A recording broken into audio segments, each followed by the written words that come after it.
And welcome back. It is In-Game Live Game Day, hour number 3. Scott Wetzel, Joe Madden, watching a little NBA, a little college basketball, some NHL. We get the one game. We've got a bunch of others starting in about an hour or so. Joe and I will run them all down. And I will say, Joe, for the one game that we have, pretty entertaining game, Boston and Vegas. Bruins jumped out to a 1-0 lead. Then it was 2-0. Then it was 2-1. Then 3-1. We talked about maybe betting the overtime. And lo and behold, Vegas has come all the way back. They have tied it at 3 midway through the third period. 11 minutes left. Still, a lot of time left. My over 7.5 has got a decent little chance now. That's back in play. In fact, they're still giving it to you, which I'm a little surprised at plus 138. We got 11.5 minutes left to go in the third. All we really need is one team to score to go up 4-3. Then you get the empty net situation and to make it a 5-3 final. And it's not 1-1 where we're not getting goals. So I already got it at 7.5, so I'm not going to do it again. But if not, I would take it right now at 7.5 plus 138. But and worst comes to worst, the game goes to overtime. Yeah, and I do think this is such a tight battle out there, Scott. You look at those shots on goal and you look at which goaltender is actually having more success.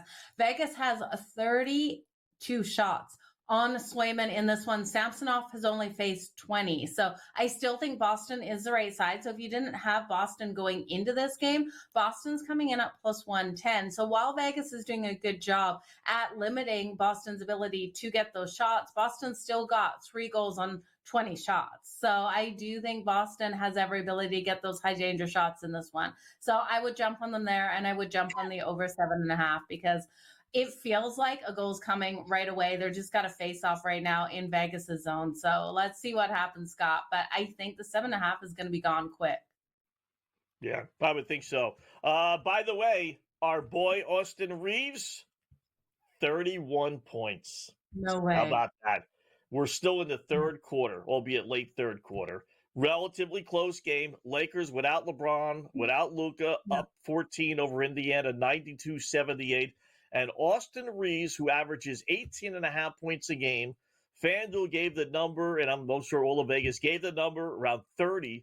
And the dude goes for 31, and we got a whole quarter left. So if you played the 35, or we said 40, why not? At plus 750, 8-1. You got to have, you got a shot. Let's put it that way. 9 more points with a 13-point lead. He's got to be playing your late third quarter. In fact, what are they offering now, Joe? Can we hedge? Let's see what's FanDuel offering us. I don't think 40, but 37, 36 maybe. Let's see. Player points. 36.5. Yeah. 2 wides, between he could easily with 37, 38, 39, right? So you can't really middle it. You got to wait for that to get, maybe 39, 38 maybe, but 36.5 is too big. But all right, we got a shot with that. How about that? And you hit it with the over 30 if you played that.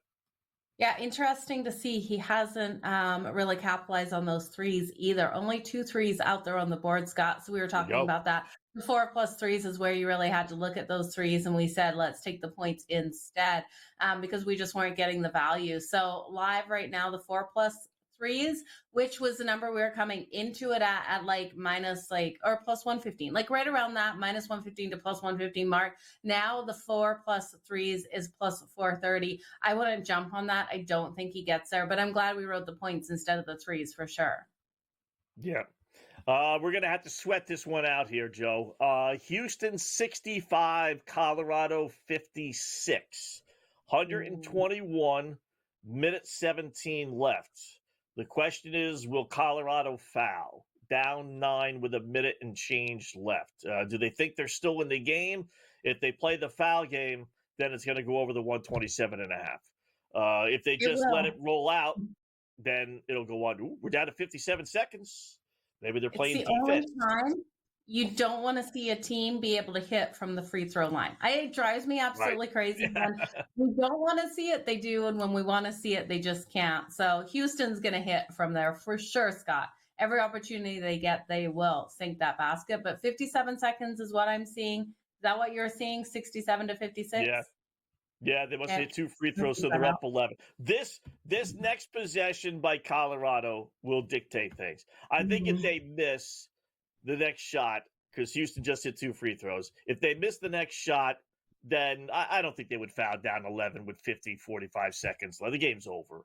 But if they make the next shot, then, yeah, down 9, even though realistically, are they going to win? No. But, yeah, I can see them fouling. So let's hope they just miss. Now I see it down to 50, which is not really a good sign because that tells me they probably missed the shot and fouled. That's why the clock is stopped. Mm-hmm. You can't be. You're down. They're at the free throw line. Houston fouled. What? Houston fouled. Come on. Why? What? Why? Exactly, Joe. They know. And now they it's know down that to 48. we are backing them in the under. Yep. It's gonna go over. Yeah, it's gonna go over for sure. Yeah, barring something crazy, you're gonna get 4 more points because Colorado. We're down to 28. Maybe not. Okay. Every time you think the thing is done, you got down to 28. Maybe Colorado missed a second, and then they play defense for some reason. All right, Houston hits 2 free throws. It's at 126 with 20 seconds left. Now, the game, 12 seconds. Just get the game over. Just dribble out the clock, Colorado. Don't even, just stand there at the half-court line. They're going to sink a 3, Scott. Exactly what's going to happen. We're going to lose by the hook. Can feel 15 seconds left. 12 seconds left. Clock is moving. Maybe, just maybe. Just dribble it out, boys. Do the classy thing. What's the difference if you lose by 10 or 12? What you lost? You lost by double digits. Yeah. Stuck on 12. We're stuck on 12 seconds. It's down to 6. Oh, they hit a shot. Son of a man. And we go over. God, that's the worst thing, right? I wish college basketball was just the last 2 minutes. Can we just play the last 2 minutes of the game, Scott? Because that's what it always comes down to. The last 2 minutes, you win or you lose. Right? 69-59. They hit a shot with a couple seconds left. 128. We lose by the hook. Come on. We knew it. We're going to lose by the hook, right? Man. Brutal. Yeah, that's your final score. 69-59. Houston was how many points of a favorite coming into this one? I'm just trying to think, Scott. I can't remember off the top of my head. 13.5? Yeah, I like the 13.5 with them too. So double loss there. Loss on the spread and loss on the total. Ouch, that hurts. Couldn't have played defense for one more stinking possession, huh, Houston? It's just one more we're asking. It's a 40-minute game, not 39 minutes and 45 seconds. That's amazing, right? That determines, you said it, Joe, whether you win or lose these bets. It's just luck. A lot of this stuff is just luck, right? I mean, you got to be fortunate that you hope they missed the shot. If you got the under, it makes the shot if you had the over, right? It's just, you do win some of those, but you just remember the losses a lot more than the wins. That's they hurt way more. Yeah. Right? They hurt, Scott, especially when you lose by the hook like this. Right? Like it was a meaningless basket. No one needed to score that basket. Yeah. Right? They got 6 points in the final minute. Right? Playing great defense. You need like an extra 5, 6, 7, 8 points, at the end of these games. All right, Cole began college basketball talk coming up next. Oh, actually, no. We'll be back. He'll be here in short. We'll be back.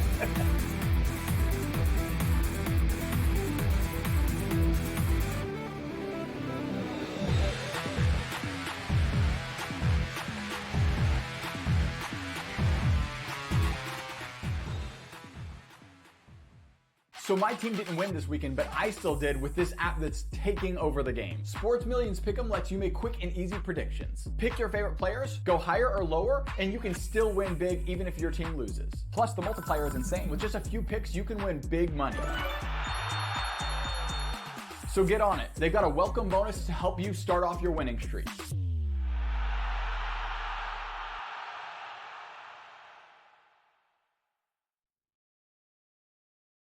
Anyone that's been to a sporting event, the atmosphere before a game, I think Game Time Decisions has that same exact atmosphere. This is our arena.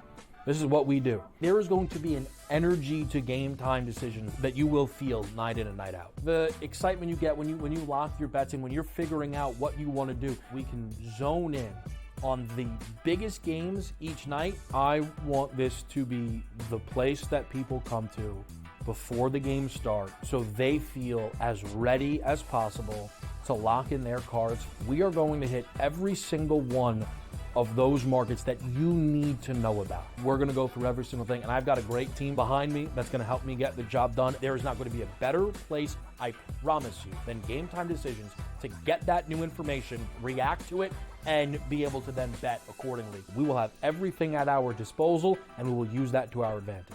I'm Kevin Walsh. Tune into Game Time Decisions from 6 to 8 p.m. Eastern on SportsGrid. Your gut says Miami is going to win, and you should take the over. Your gut also said your NFT selfies would only go up in value. They didn't. But your head is on SportsGrid and knows the QB is in concussion protocol. The backup has a 45 QBR against the zone coverage. The New York D has the most sacks in the league. So yeah, trust your head. It's smarter to be on SportsGrid. The two guys that can do it all. Too much electricity this morning. This is a good time. We're having a lot of fun. I had to do a triple take. Ka-ching! Why? Because of parity. I didn't mean to offend. Yeah, it's not going to happen. Load management is a dirty word. Let him rip. You know what? Circumstances provide the results. What? How do you do this once? Oh, Donnie, you've got such a good show there. A network that is booming. The Early Line, only on SportsGrid.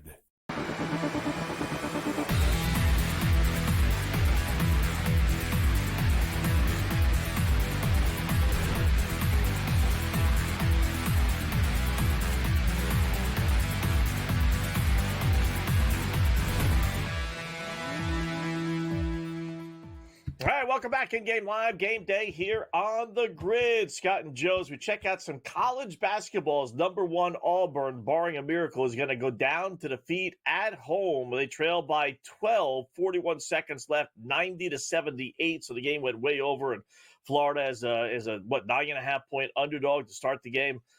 Is going to win this thing. So we'll keep you posted on the final score of that one. I know we were giving out 9.5s before. That's where I took it. They're down 11.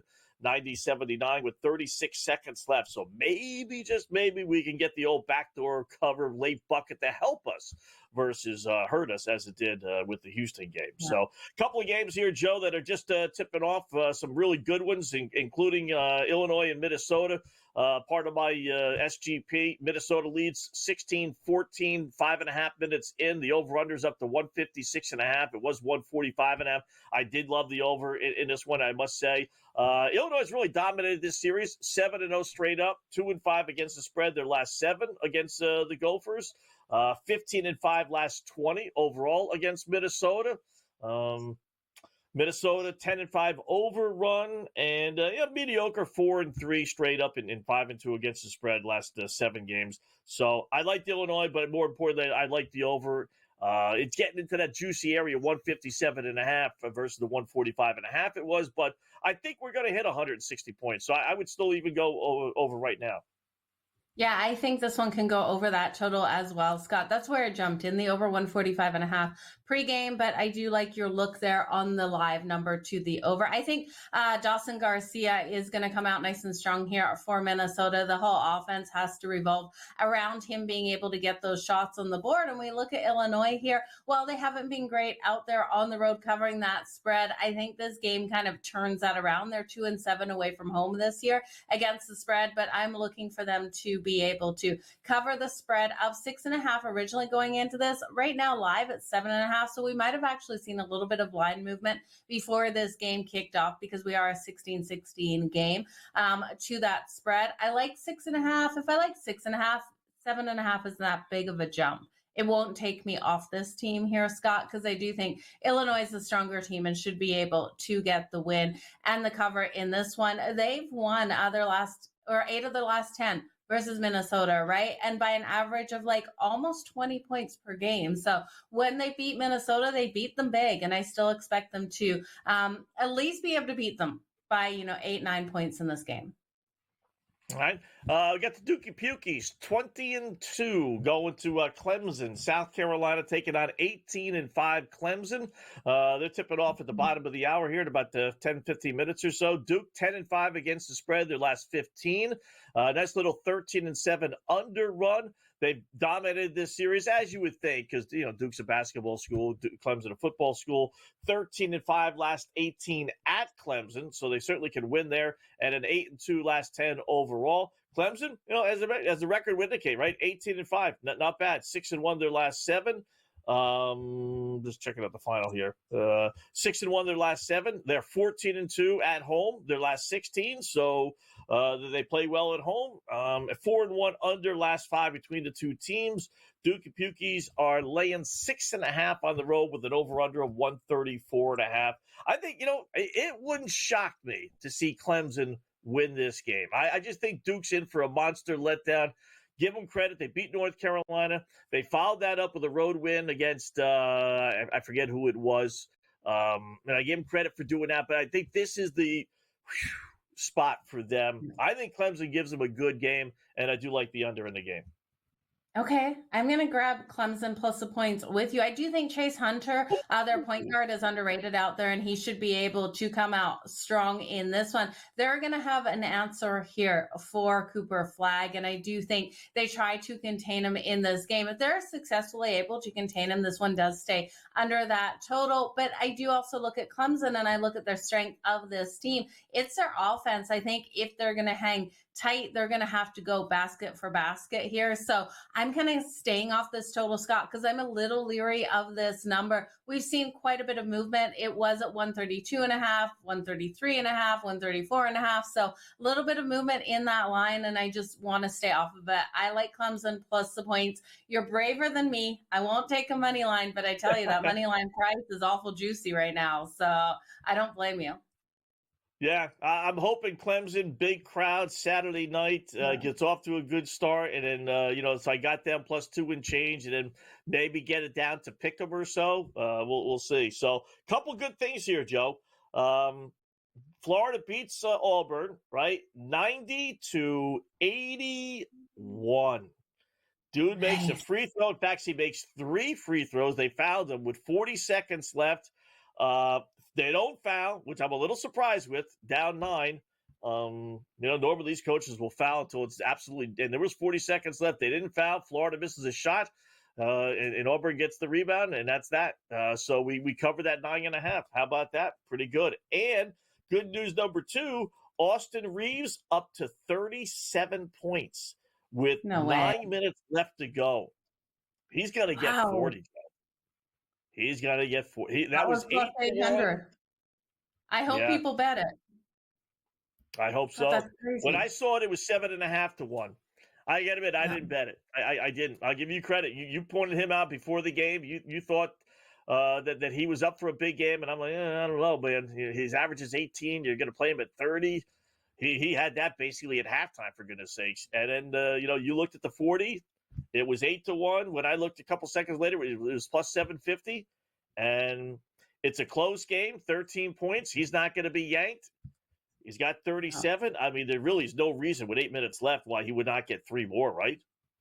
Well, exactly. And he's hitting those threes. He's hit 4 threes now. So if you did jump on, when we were talking, the 2+ or the 4+ when he had 2 was still plus 420. I didn't think he was going to get them either. I was sitting here saying, I'm so glad we took his points over his threes. So now you got to take him all the way up to 6+ threes. If you want to jump in on him, that's plus 700. I'm not going to be greedy. I'm just going to stay where I'm sitting with Austin Reeves, but I don't blame you if you jump in for him to get a couple more. Like you said, 8 minutes left, Scott. Hit 2 more baskets. Get people plus 700 on 6+ threes. Let's go, Austin Reeves. They're giving you 43.5 for his total. 22 to 1 if you think he gets to 50. I would take a crack at that.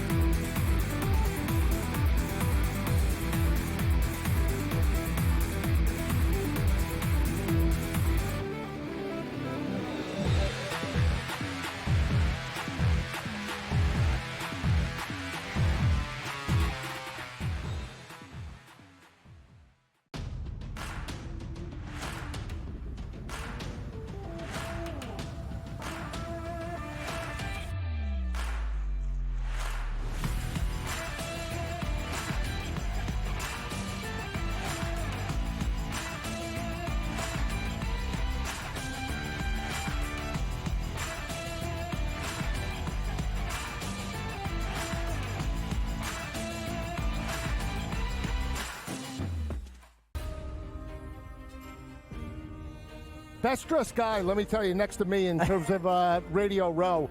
I want to get your thoughts quickly on the game, Philly and KC. How do you see it playing out? You know, obviously you got Patrick Mahomes, who just finds a way to win. Then you got on the other side of the table an alien and, Barkley. I mean, he's had an incredible year. Right. I think whoever has the balls last is going to win the football game. Only on SportsGrid.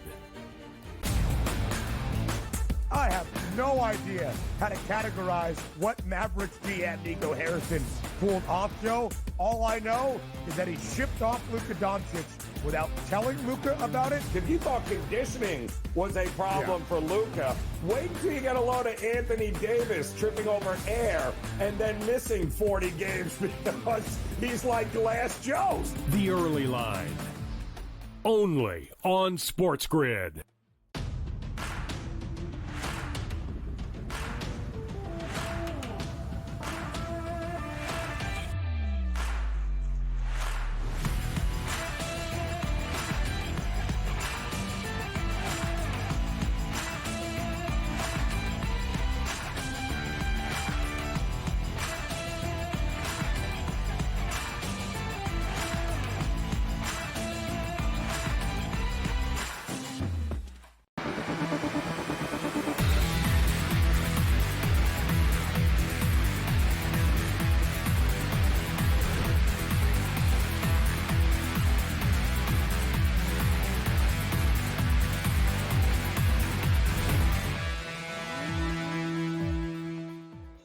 Welcome back in Game Live, Game Day here on the grid. Just looking at the one NBA game that's going on. Lakers by 15 over Indiana. We had, while he was playing, Anthony Davis go for 26. We saw, who was it? Fox go for 40-plus in his debut with his new team, Joe. So I don't know. You follow the bouncing ball when we break down all these NBA games, which we'll hear in a little bit, but you got Jimmy Butler making his debut for the Golden State Warriors tonight. They're taking on a Chicago Bulls team that clearly has just waved the white flag on this season. I mean, it's pathetic what they're going to turn into. So let me just go to Jimmy B's point total. I'm guessing around 22, 23 player points. It is 19 and a half. You want to go Jimmy Butler in his debut, right? Go over 19 and a half. You maybe even bump it up to 25, 26, the way we got guys playing in their first games in their new uniforms.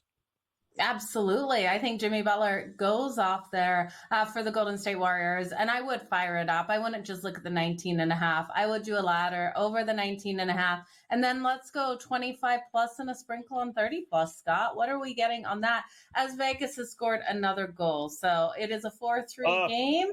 Let's see Boston answer back. A minute 41 left. There's maybe a penalty out there. So let's see what's happened in that one, but fingers crossed Boston can answer back in this game. All right. Butler, if you want to go conservative, 25 points, and his number is 19 and a half, so you're expecting 20. If you get to 25, he's plus 260. 30 points is plus 750, if you think he's really going to go off. Let's go. 30 points plus 750? Yeah, I mean, 30's not like 50, like we're getting out of Dingling, Ralston Reeves. I mean, 30 points is a modest enough number. So yeah, I think that Boston's challenging the goal. Boston's challenging the goal. Mark Stone interfered 100%. He was in the crease. He took him out. He took out Swayman. They've definitely got to take that back, Scott.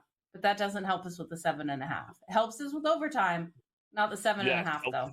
So, yeah. But yeah, Butler, 30 plus points, plus 750, all the values there. Yeah. He wants to show up for his new team. Him and Steph out there on the court. Yeah, and the thing is, get him close to it, where you could hedge. You get 7.5 on one side, get it to the point where he's, maybe he's got 22, 23 to start the fourth quarter, and they're giving you 29 and a half, and now you bet the under, and this way you guarantee yourself a winner. So I'm looking at the goal here. I don't know.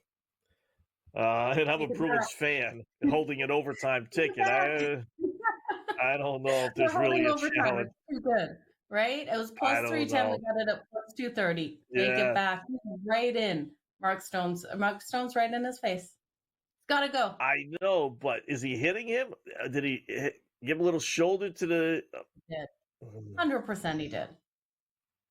Come on, look at everyone watching it on those TVs. Yeah. We're seeing the same thing.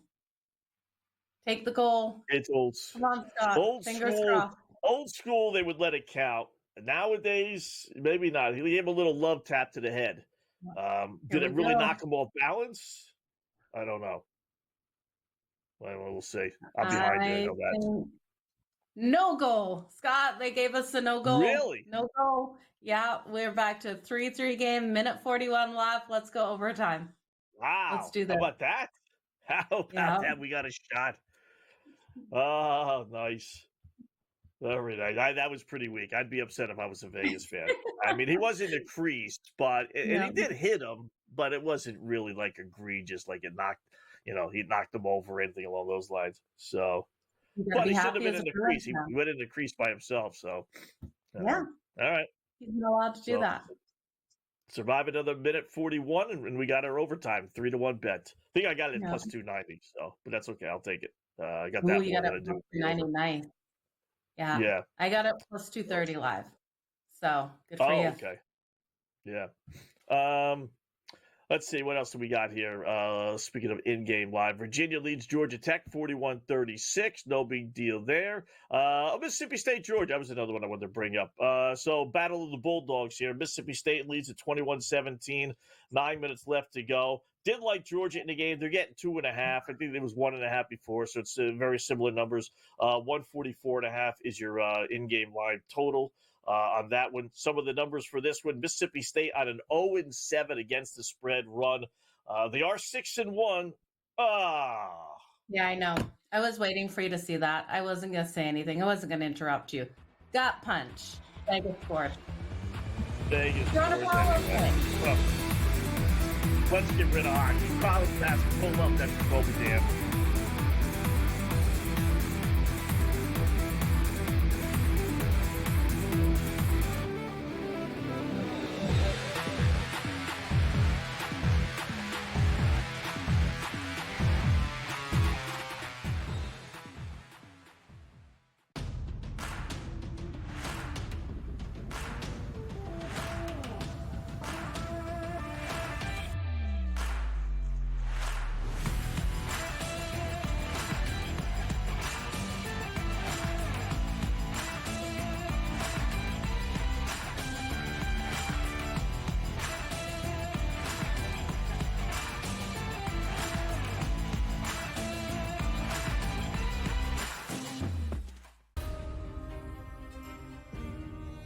Best dressed guy, let me tell you, next to me in terms of Radio Row. I want to get your thoughts quickly on the game, Philly and KC. How do you see it playing out? Obviously you got Patrick Mahomes, who just finds a way to win. Then you got on the other side of the table an alien, and Barkley. I mean, he's had an incredible year. Right. I think whoever has the balls last is going to win the football game. Only on SportsGrid. I have no idea how to categorize what Mavericks GM Nico Harrison pulled off, Joe. All I know is that he shipped off Luka Doncic without telling Luka about it. If you thought conditioning was a problem for Luka, wait until you get a load of Anthony Davis tripping over air and then missing 40 games because he's like Glass Joe's. The early line. Only on SportsGrid.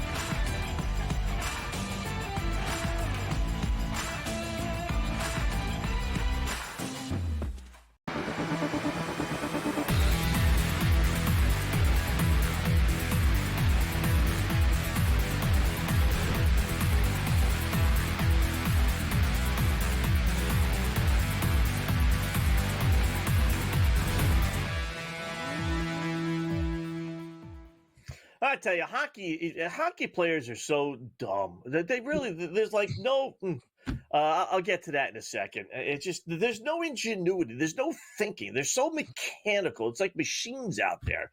I'll explain in a little bit. So 4-3, Vegas does win. Game doesn't go under, or game goes under the 7.5 show, and it doesn't go to overtime. No, we the got perfect storm 5-3, for being a double loser.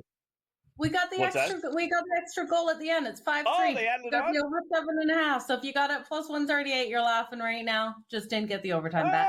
And they didn't get the counted Bruins it. on the money line. How about that? Because I saw a 4-3 final, so it must have been like right at the buzzer. Yeah, it was. The officials have the over as well. How about that? Good job, officials. All right, we'll count the goal, even though it came after the buzzer. Let's talk a little college basketball. Big slate of games going on. Our good buddy Colby Day at the College Experience Podcast, the Sports Gambling Network. What's going on, Colby? How are you this afternoon / this evening? I'm great, and I love the intro there. You know, hockey players are so dumb. It makes me think of the movie Spaceballs, where you're just like, you know, evil will always triumph over good because good is dumb. Well, you know what? There was 50 seconds left or 45 seconds left, something like that, right? It face off in the Bruins' end, and Vegas wins the draw, and they bring it out, and instead of like taking the puck around your goal and back to your own end, what's the difference, right? You kill time. That's the idea. This dope just dumps the puck in, and the Bruins get possession. It's like, what are you doing? You got the puck on your stick, you idiot. Go back. Go circle around, for goodness sakes. Kill 5, 6, 7 seconds. Yeah. Tell me we lost a bet without telling me we lost a bet, right? Like, that's just the rant right there. At least we hit the over. It's too bad we didn't hit the overtime in the Bruins, but love it. Anyway, got the Dookie Pukies tipping off here in a couple of seconds. I think Clemson are live dogs. I don't know. Am I nuts? 6.5, over under 133.5. Clemson, 18-5 on the season. Not a bad little team. No, and you got to love the fact they're coming off of the embarrassing home loss to Georgia Tech. I'm with you. You look at what Duke's done on the road. If you exclude that early season matchup against Arizona, which is a tough venue to go into and win, they really haven't faced top competition on the road besides Arizona. Maybe make a case for Louisville, but remember, Pat Kelsey's in year one. They got him in early December. He was only like 32 days into the job there. I think Clemson, personally, I think is the second best team in this conference. So I like them in a rebound spot. They're a veteran team. And remember, Duke is a younger team. They're a younger team. Mason Gillis is out too, one of their veterans that transferred over from Purdue. So I am going to take Clemson to bounce back at home there. The crowd should be a huge X factor in this game.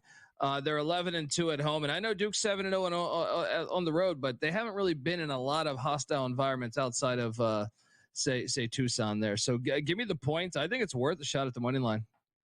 You're calling for the straight up upset plus 215 for the shot on the money line, just a sprinkle though, or how confident are you in that?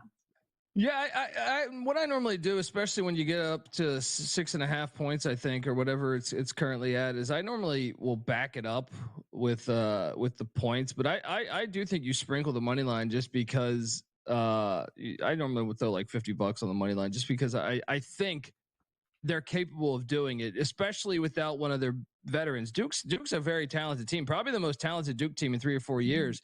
But they're young. They're very young. So when do you want to fade that? Traditionally, when they go on the road to hostile environments, which they haven't done much this season outside of Arizona. So I think it's a good spot for Clemson, especially off of the bad loss to Georgia Tech.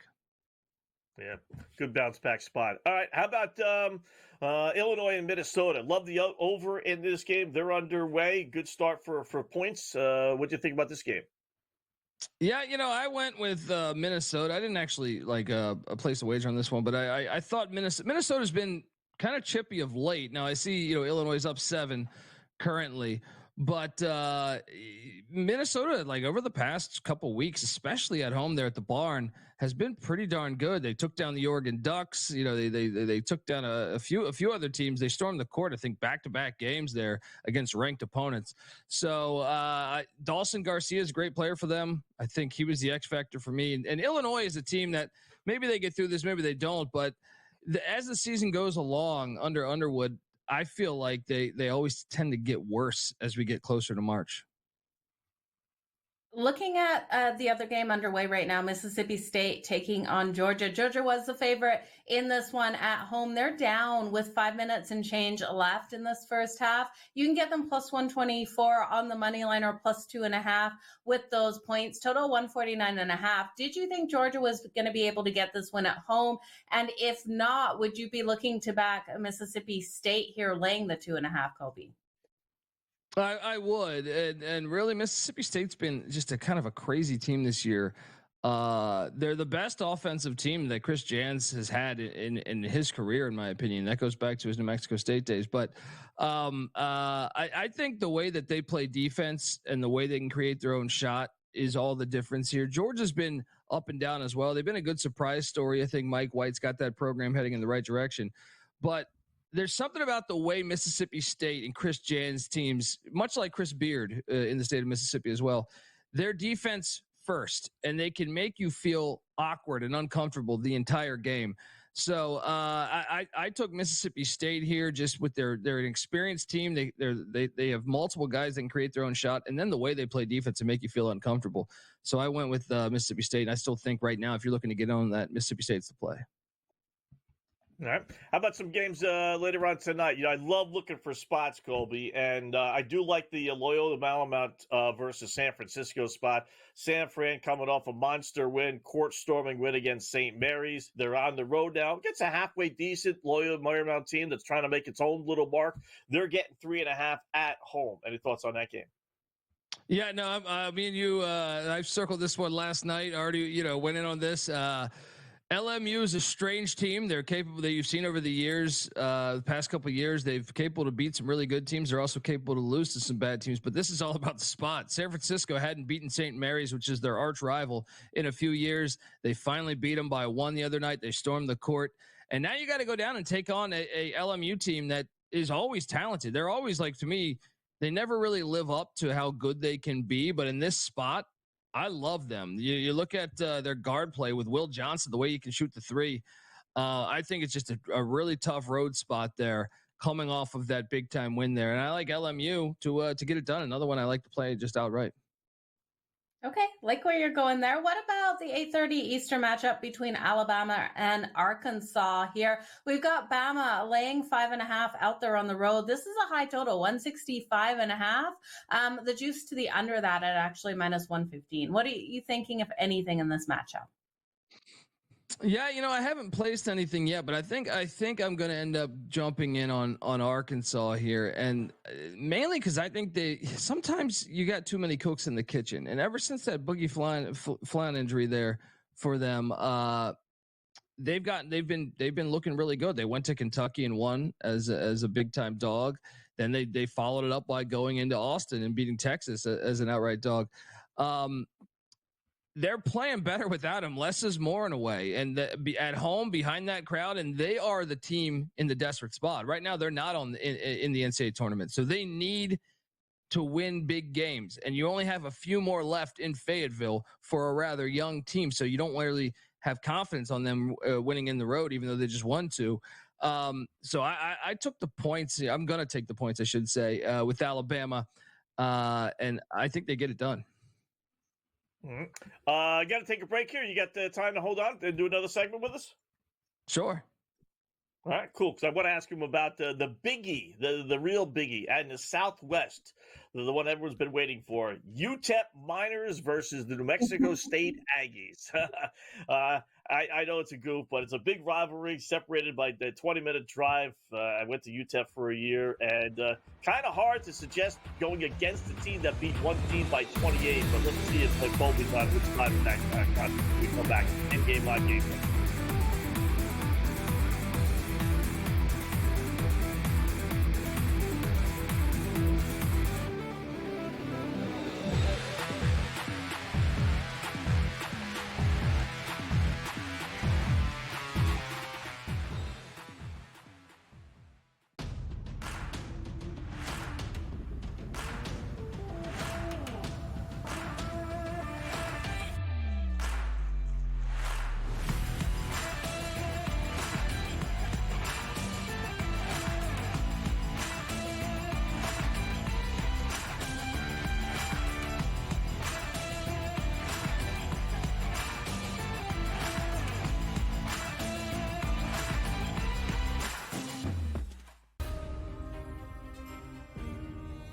best dressed guy, let me tell you, next to me in terms of Radio Row.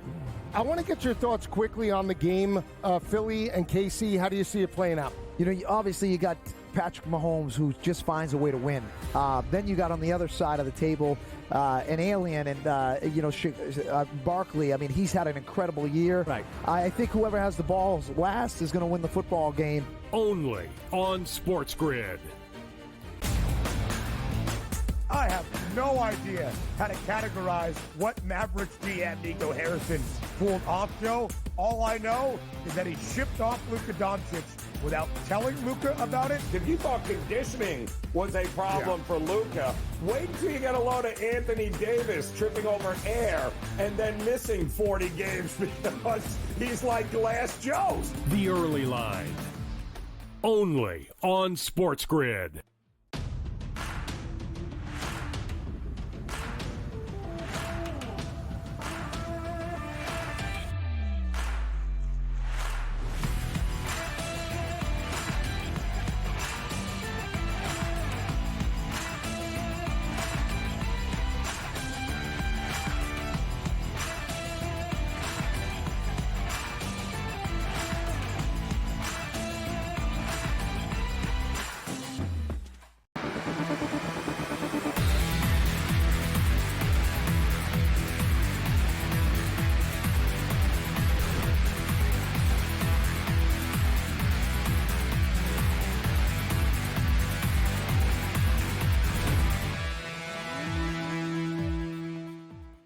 Welcome back in-game live game day here on the grid. Scott and Joe talk with Colby Dant, the College Experience podcast, going over some of the college games for later on tonight. And I threw it half jokingly, but seriously, listen, some of these obscure games is where you get some of the best value and some of the best lines and everything else. But nice little rivalry. I went to UTEP for a year, Colby. New Mexico State, 20 minutes down the road. They played earlier, and somehow or another UTEP, which is actually halfway decent this year, lost by 28.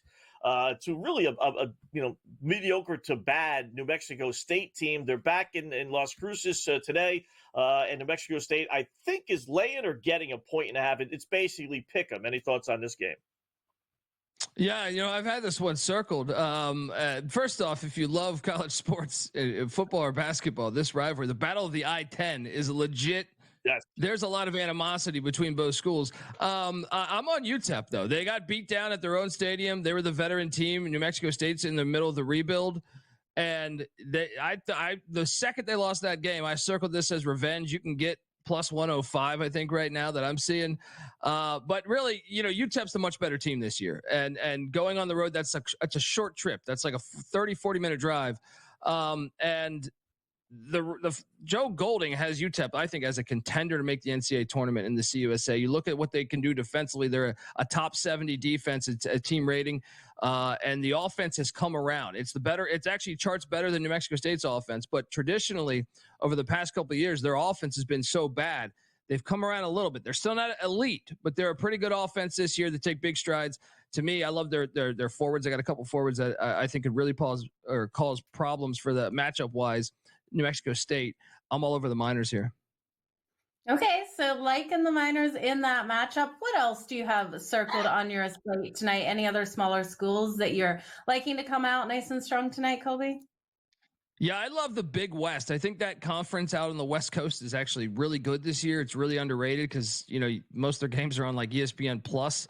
So, but the conference is way ahead of where it used to be a few years ago. I personally am circling that UC San Diego, UC Irvine game, and then the Hawaii Santa Barbara game. And I'll go through each of these for you. San Diego, UC San Diego, the Tritons are at UC Irvine. Both these teams, this is for first place, probably the 1 seed in their tournament. Both these teams are really good. Like, I think they're teams that could win in March. You saw Utah State, who hadn't lost to anybody at home, lose to UC San Diego earlier this year. Irvine got them the first game in San Diego. This is a rematch. But it's in Irvine. I think Irvine is the veteran team. Turner does a great job with that program. You saw them lose by 1 against Kansas in the NCAA tournament a few years back. I think they get it done here. I think they're going to complete the season sweep, lock up that 1 seed. So give me the Anteaters at home in that matchup. And then the other one up the road, Santa Barbara, Hawaii. unfortunately, they got the travel spots when they go to California. It's like murderer's row. You fly 5 hours. I like Santa Barbara. They're in a desperate spot. They haven't really lived up to the preseason hype. I like laying the 5 there against a Rainbow Warrior team that you normally like to take at home on the island. When they go to the road, you see Santa Barbara specifically. Not only do they have a good crowd, they're a team that is more talented. The way they play defense, I think is all the difference in the world. There, lay the points with the Gauchos there at home. Mm-hmm. How about the battle of ranked teams back to reality? Not reality, but you know what I mean. Arizona number 20 at home, laying 3.5 against a pretty good Texas Tech team. Yeah, no, this is probably the most intriguing game. I thought, I know Florida and Auburn was stealing the headlines, but I really had this one penciled in. When you look at both these teams, Texas Tech's won 7 straight, Arizona's won 5 straight, and really they only have 1 loss. We thought this was like a rebuild for Arizona in a way, with some of their best players leaving, and their NIL collective seemed to be lacking a little bit. But here they are. Tommy Lloyd is getting the best out of this team. I kind of like the Wildcats here. Just the fact that Texas Tech's won that many big games before. And then one of the things I love is they're not used to playing Arizona. Like in conference, that when your opponent in the Big 12, I feel like you normally have this game plan that carries over from year to year. Arizona is that new Pac-12 team coming in. The way that they play stylistically is almost unlike any other team in the old Big 12. So you look at them, that they played an incredibly fast pace, which I think will pose challenges, especially with that home crowd behind you. I like Arizona to get it done minus the points. Okay, lay the points with Arizona. Now, Colby, have you started looking at some futures here, Final Four or someone to take the national championship? Yeah, I mean, watching Rick Pitino at St. John's last night, I was just like, whoa, okay. That was one that caught my eye.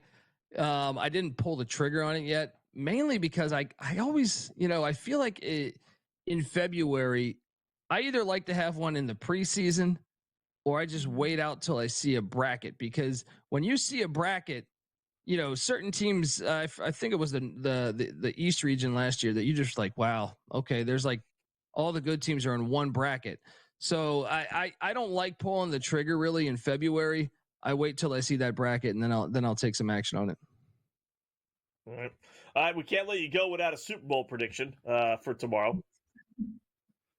Yeah. Unfortunately, I think the Chiefs continue their dynasty and get it done there. I'm all over them, and I actually like.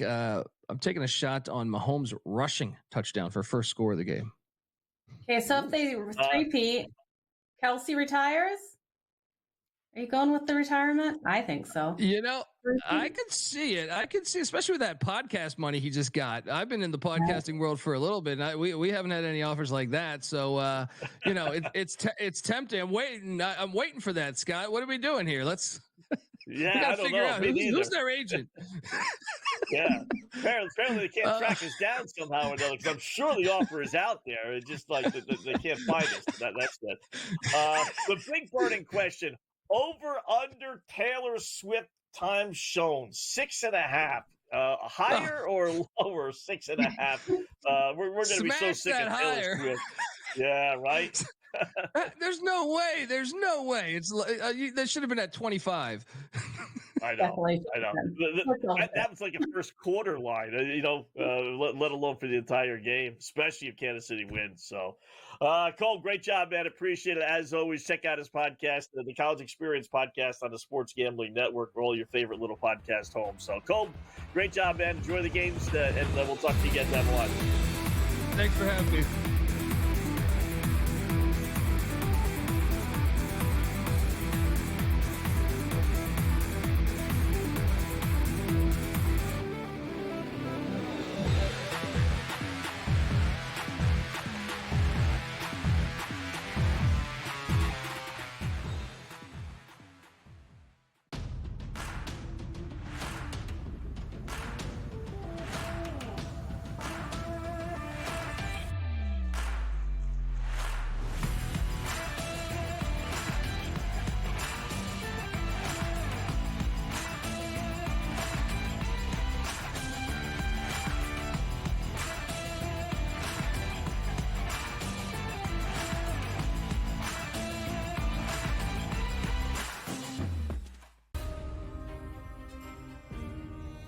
best dressed guy, let me tell you, next to me in terms of Radio Row.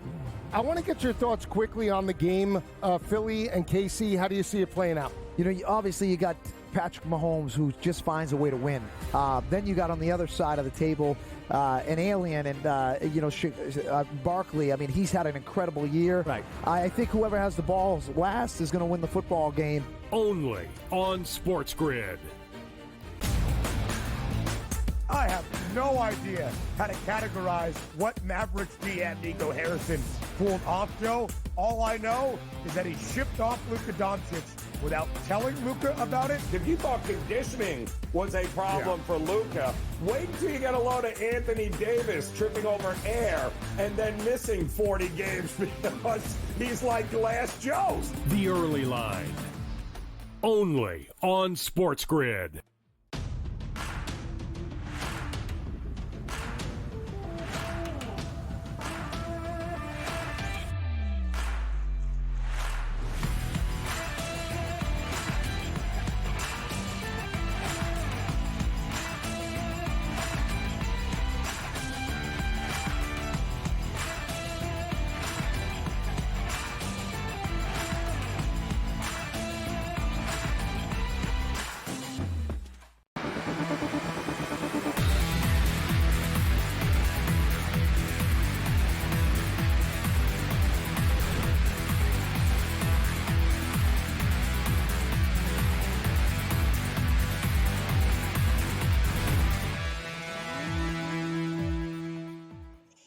All right, welcome back in Game Live. Game Day here on the grid. Scott and Joe closing out hour number 3. Thanks again, Colby Dant, the College Experience podcast at your Sports Gambling Podcast Network, which you can find all your favorite podcast stores. So do appreciate a couple moments from Colby, who joins us all the time here on the grid. Do have one final in from the NBA. Lakers did win 124-117. It's just amazing. It's the gazillionth example of you don't even need to know who's playing in an NBA game. I gave this out to the guys thinking, all right, Lakers at home. I figured something was goofy, but okay, Lakers at home. And we find out LeBron's not playing, and they end up winning the game anyway. And they win outright. Forget about covering it. It's 5-point dogs. So our guy, Austin Reeves, ends up with 45, Joe. No way. Did hit. Didn't get to 50, but we gave it out at 30. We gave to put a sprinkle at 7-8 to 1 at 40 points, and he got there 45. How about that? Oh my God, I'm so excited for anyone that was able to get on Austin Reeves for the 40 plus points. Big night out of him. He definitely was looking a 2-step up. So Scott, I think the next time LeBron's not out there, and then when Luka gets in this game and then is not in the game as well, let's look and remember to look for Austin Reeves to have another big night without those guys on the court, because I do think he's looking to step up for this team. So great to see. And I really liked where Colby went with his thoughts on looking at futures for the national championship and the Final Four, waiting till those brackets come out. That's really sound advice, I think, Scott. Do you wait for the brackets to come out, or do you already have some predictions for the national champion and Final Four? No, I'll wait to the bracket, especially this year, because everything is so balanced, and you might lose a little value, but not really, unless you're going to take a team that's on the cusp of not getting into the NCAA tournament. Then you will once they get in. But if you're going to take, whether it's Auburn or Duke or Tennessee or whoever, there's no sense putting it in now versus when the brackets come out. The books know they're getting in. The books know they're going to be a number 1, 2, 3 seed at worst. So it's not if I see a team that just gets in a lousy bracket, and we've seen that before, then you know what? I'll be like, I'm glad I didn't bet them, because they're not beating this team, and that team. And then you get a team like the Dookie Pukies who get an easy ride all the time. The numbers might go down a little bit because of that, but you're anxious to do it, Joe, but it's like, don't. It's just not worth it. I like waiting and seeing. Yeah, I like waiting and seeing too. But if you did want to jump, Duke right now is plus 380 to win the national championship. Auburn at plus 440. Houston then all the way at plus 1100. And then Alabama at plus 1100. Florida at plus 1300. Still can't believe Florida pulled off that win today, Scott. And then Tennessee at plus 1400. So those odds are out there. They're so tempting, especially looking at what Florida was able to do today at plus 1300. But like you said, I don't think it's going to change that much, these odds that we're seeing right now. Yeah, it's just, you see what happens to Anthony Davis. And I know that's NBA and it's different, but you see a big-time player go down, you realize, that's the advantage of not putting it in now. The last thing you want is to have a college kid get hurt, and now you're holding on to this ticket for a couple of extra bucks. And in reality, it's a dead ticket because their best player got hurt. So I'll wait. So. Where does it go from college basketball to NBA, where college basketball, these kids play every single game, you can count on them to come out? What happens in the NBA? Where does that mindset go? Right? Is it just because they don't have to? I guess, and the scary thing, Joe, is with colleges now is, what happens, maybe more so in football, but I think basketball as well. They're making the NIL money. I get that, but that's for a regular season. Ultimately, they still want to get to the NFL. They still want to get to the NBA. And what happens when the college kid says, you know what, I don't want to play in the NCAA tournament? Why risk injury? I'm putting my future on the line. I know we want to win a championship, but I want to play in the NBA. I don't want to blow my knee out. That's the next, bad step in college sports. We've taken a huge step backwards with the NIL stuff, but that's going to be the next thing. It's already started in the meaningless bowls. Even if you're in the championship, as far as the playoffs. What incentive does that kid have if he really doesn't care about winning? If he's got an agent saying, listen, man, you're going to be a top 2, 3, 4 pick. You get hurt playing, to peak a high in this playoff, you're screwed. So, yeah, I don't know. Everything pertaining to sports is just, in a crux right now. It really is. So, all right, quick little break. We got a bunch of NBA games and a bunch of hockey games, really even more so, starting at 7 o'clock. We'll run them all down when we come back to Game Live Game Day.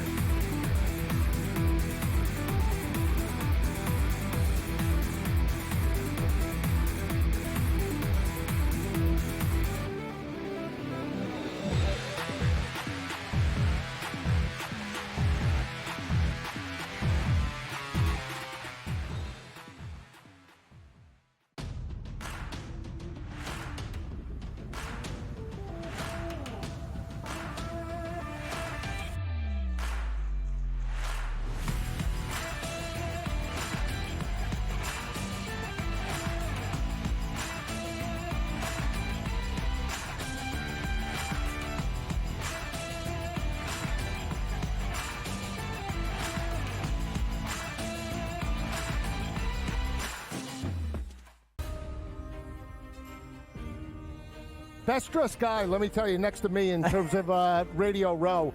I want to get your thoughts quickly on the game, Philly and KC. How do you see it playing out? Obviously you got Patrick Mahomes, who just finds a way to win. Then you got on the other side of the table an alien, and Barkley. I mean, he's had an incredible year. Right. I think whoever has the balls last is going to win the football game. Only on SportsGrid. I have no idea how to categorize what Mavericks GM Nico Harrison pulled off, Joe. All I know is that he shipped off Luka Doncic without telling Luka about it. If you thought conditioning was a problem for Luka, wait until you get a load of Anthony Davis tripping over air and then missing 40 games because he's like Glass Joe's. The early line. Only on SportsGrid.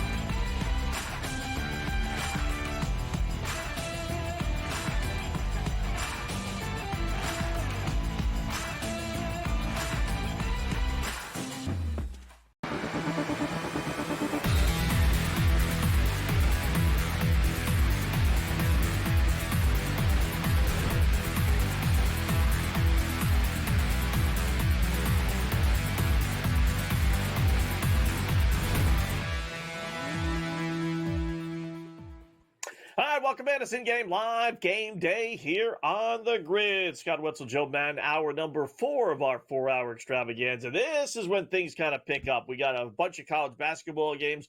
We got a slew of hockey games, a couple of NBA games here, Joe, as well to start and tip off and then drop the first puck, depending on the sports. Let's hop right to it. We got 2 NBA games starting here in the next 5 minutes or so. We'll start with San Antonio, 22-27, Spurs at 25-28, Orlando, whose season has just gone off the rails after a great start, but injuries just decimated them. They've lost 10 of their last 12 straight up, 2-10 against the spread as well in those games. Spurs, not exactly great, but they're 10-2 over their last 12 games.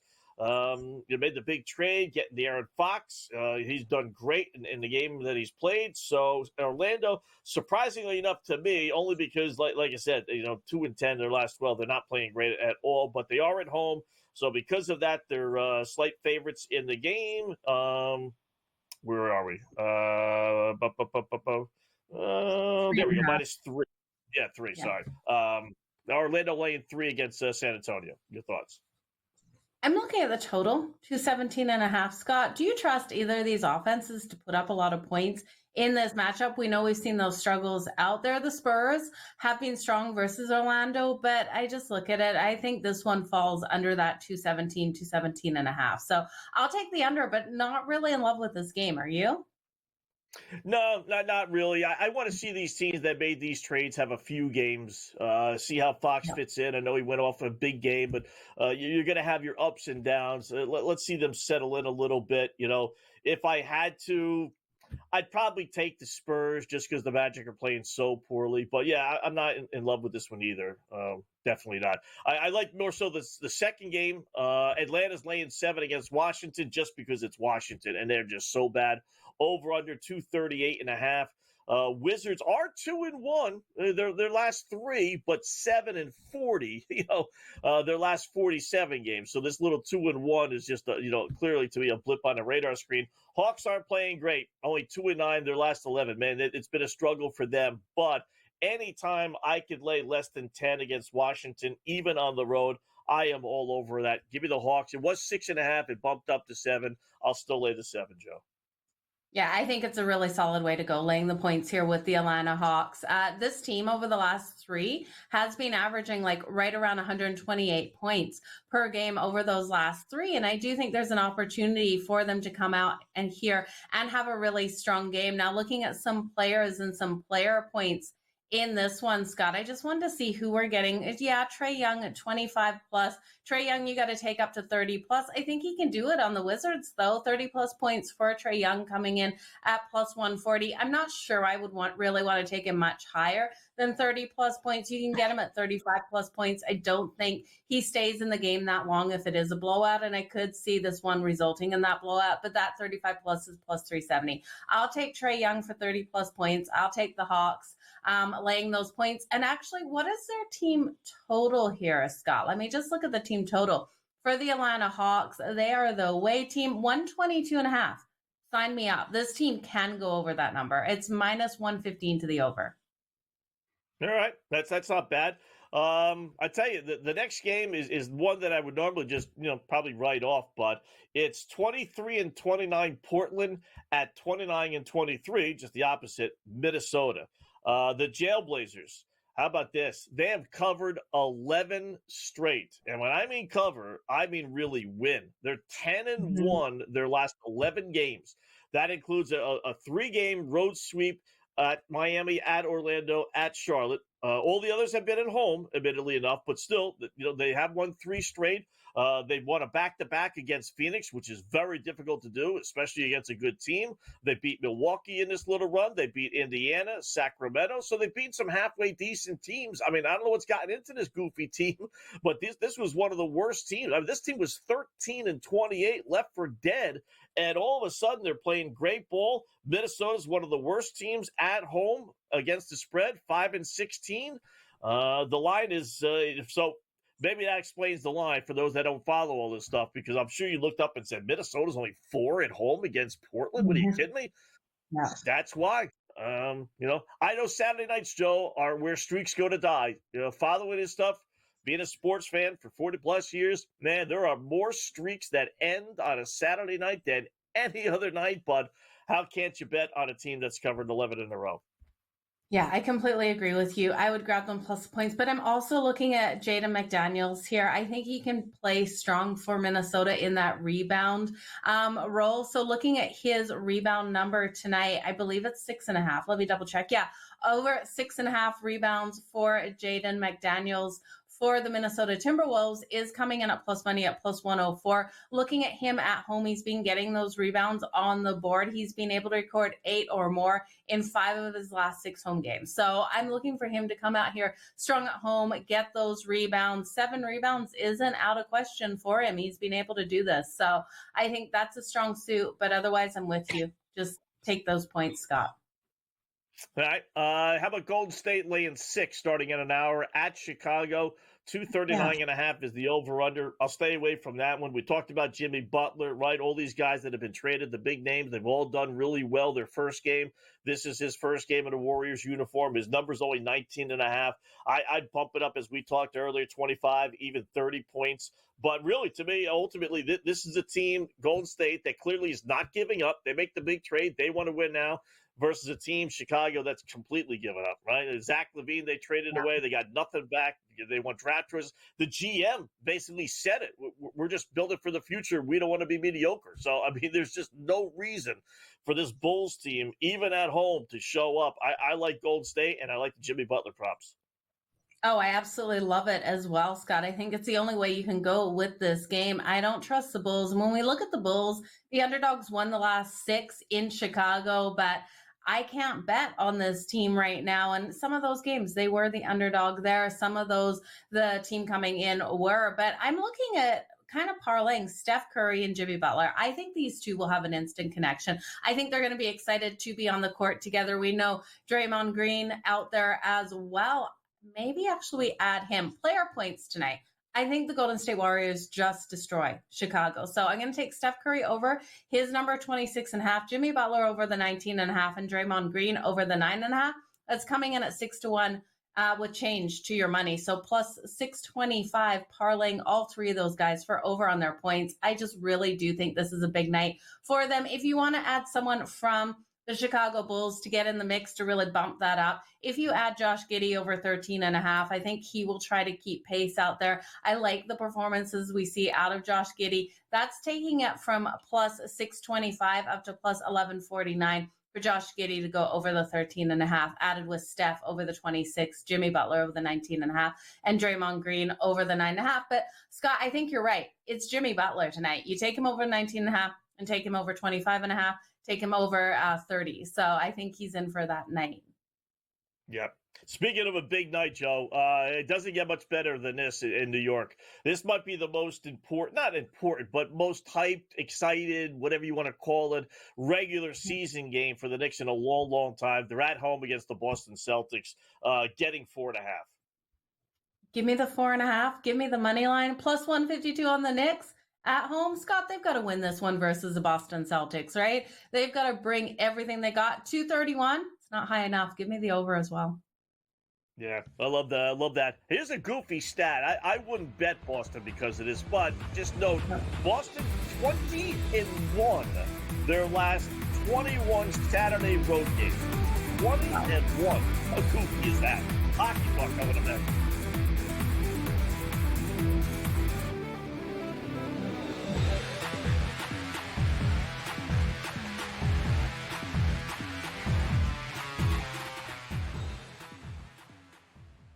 So my team didn't win this weekend, but I still did with this app that's taking over the game. Sports Millions Pick'em lets you make quick and easy predictions. Pick your favorite players, go higher or lower, and you can still win big even if your team loses. Plus, the multiplier is insane. With just a few picks, you can win big money.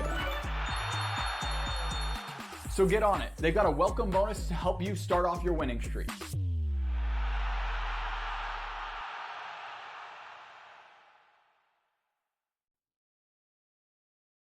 Anyone that's been to a sporting event, the atmosphere before a game, I think Game Time Decisions has that same exact atmosphere. This is our arena.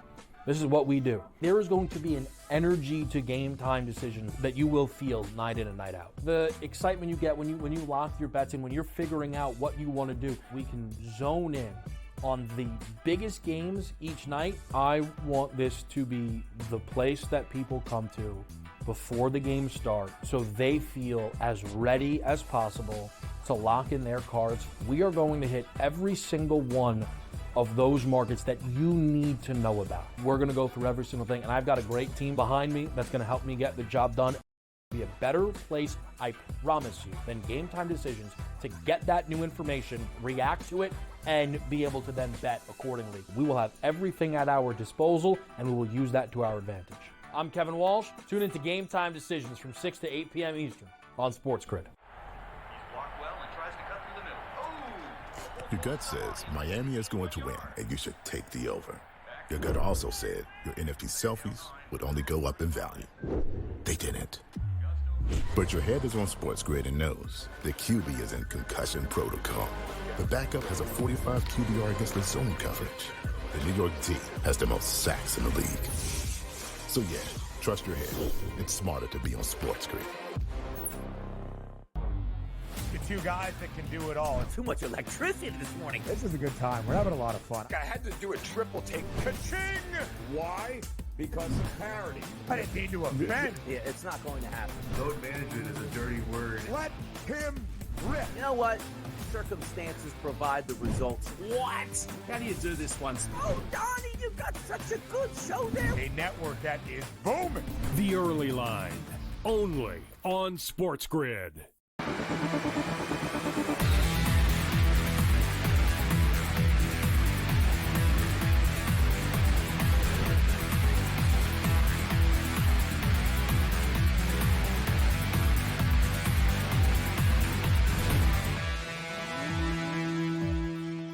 All right, welcome back in Game Live, Game Day here on the grid. Hour number 4, Scott and Joe in for another 50 minutes or so.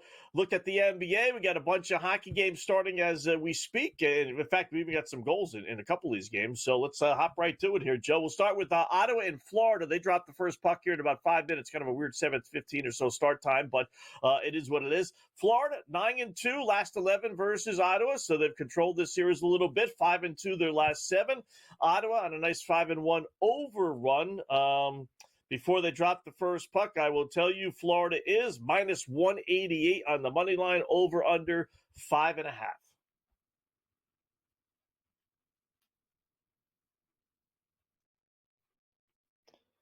Yep, we'll get back with Joe here in a second. So minus 188, lay a goal and a half if you want to at plus 140. I always like to do the regulation. I'm not big on laying minus 188. So let's go to three-way money line. It is minus 120. Joe, would you lay minus 120 on Florida? Or you want to take a flyer on the Ottawa Senators tonight? I don't want to take a side in this one, Scott. You look at this battle of the Tkachuk brothers. We've seen them all over the TV leading up to this game with each other out there on the ice. And I also look, battle of the Tkachuk brothers, but also battle of the goaltenders, looking at Bobrovsky coming in here for the Florida Panthers. In the last 4 games versus Ottawa, 2 shutouts. And in the other 2 games, 2 goals in both of those that he's only allowed. And then when we look at Omar here for the Ottawa Senators, he's had success versus Florida as well, only allowing 2 or less goals in all 4 of his last 4 starts versus Florida. I'm looking for that back and forth battle between these two. I love the overtime bet coming in at plus 310. I love the first period under 1.5 goals at minus 116. Little nervous about the full game total of 5.5 because of the fear of overtime. We saw what happened with that game with Boston and Vegas, that last minute goal pushing us over the 7.5. We could be very close to that. But at the end of the day, I expect a 2-2 game to go to overtime. I just don't want to risk it that we go 3-3, Scott. All right. I like Florida. I'll take them in regulation minus the 120. Another game starting here in a couple of minutes. Maple Leafs, Toronto at Vancouver. I know that's part of your SGP. Toronto minus 162. Vancouver plus 134. Over under there is 5.5. I will tell you as far as the series goes, 17-6 under which isn't a bad little number. Keep an eye on that. We may bring that up a little bit later on. Vancouver 10-1, straight up 9-2 under at home against Toronto. What do you think? This is going to be a battle, a full-out battle, but one that I think we're going to see the Leafs break those trends. We've seen the Leafs struggle here in Vancouver, but I'm looking for them to be able to come out and hit Demko in this game. They've been rolling so hot on this road trip, Scott, and I think they finish it off with another win going into the break. They've won their last 3. Give me the Leafs to win 4 in a row, something normally I don't do. I don't love the favorite, Scott, but I'll lay the juice with the Toronto Maple Leafs. All right, I'll take the under. We were going to do our black cloud that this was going to be it. 17-6 under last 23 meetings, whether it's in Vancouver or Toronto. Then you throw in the 9-2 under at home for whatever reason. They're 6-1 Vancouver under last 7 games overall at home. So listen, they don't play high scoring games for whatever goofy reason. So give me the under 5.5 as one of my major plays tonight. We got the Rangers in Columbus. They've already begun just a couple of minutes in, and we already got a goal. 1-0 Rangers, 6.5 minutes in, minus 330 now, Joe. Columbus at home, plus 240. It's amazing. We got a couple of scores in some of these games, and the lines just jumped 200 points. It's just remarkable how far high they go. So Rangers minus 310 now. Columbus plus 230, over under 6.5. I love the plus money you're getting on Columbus Live right now. You look at the Columbus Blue Jackets, and yes, they have struggled to score, especially as of late. But you look at that home record, Scott, and that's just so strong. 17-5-4 at home this season. Yes, Jonathan Quick on the other side here for the Rangers has been absolutely stellar between the pipes. Versus the Columbus Blue Jackets, he really has strong numbers. He's got a .906 save percentage, 2.44 goals against average. But Elvis on the other side, well, he hasn't got like the wins per se, going only 2-5-1 in the 8 games for the straight up wins. He still has a .919 save percentage. So I do think there's value here on the Columbus Blue Jackets with that plus money, with how strong they've been at home. But I do think at the end of the day, this one stays under that total. So right now, 6.5 is plus 106 to the under. Going into this game, it was juiced to that under. I would jump on the 6.5 to the under at plus 106 right now and look at Columbus to come back and get the win. This team never says die out there on the ice. Yeah, I like them as well. Plus 230, 9-2 their last 11 at home. Gave up a goofy goal, whatever it was. Who cares? You got the entire game to go, and you're getting monster odds with the home team. 2 struggling clubs squaring off, Philadelphia and Pittsburgh. Phillies, the Flyers did score 1-0, 6.5 minutes in. They're laying 4-1. The Philadelphia Flyers, in the first period, 5 minutes in, are laying 4-1 over Pittsburgh, plus 285. That's just, listen.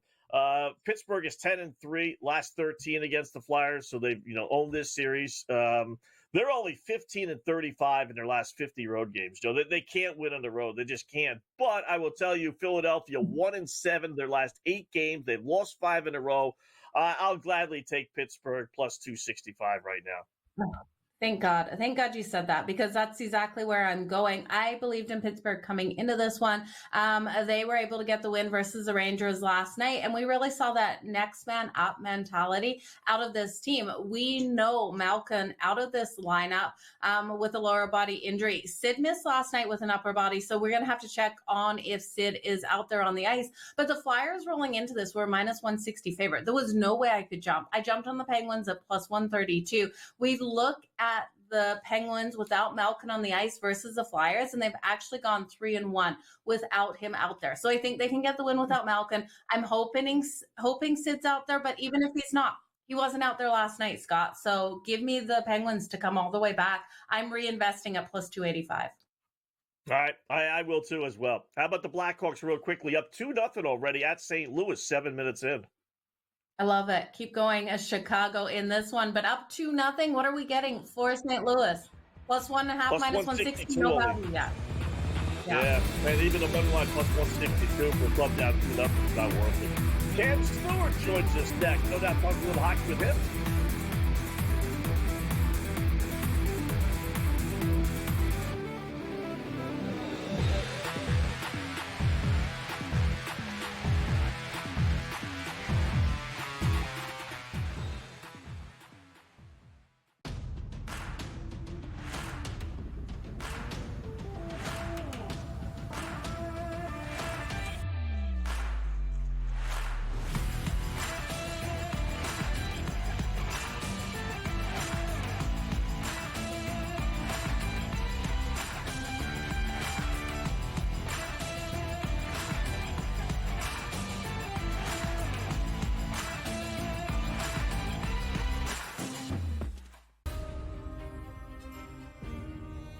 best dressed guy, let me tell you, next to me in terms of Radio Row. I want to get your thoughts quickly on the game, Philly and KC. How do you see it playing out? You know, obviously you got Patrick Mahomes, who just finds a way to win. Then you got on the other side of the table an alien and, Barkley. I mean, he's had an incredible year. Right. I think whoever has the balls last is going to win the football game. Only on SportsGrid. I have no idea how to categorize what Mavericks GM Nico Harrison pulled off, Joe. All I know is that he shipped off Luka Doncic without telling Luka about it. If you thought conditioning was a problem for Luka, wait until you get a load of Anthony Davis tripping over air and then missing 40 games because he's like Glass Joe's. The early line. Only on SportsGrid.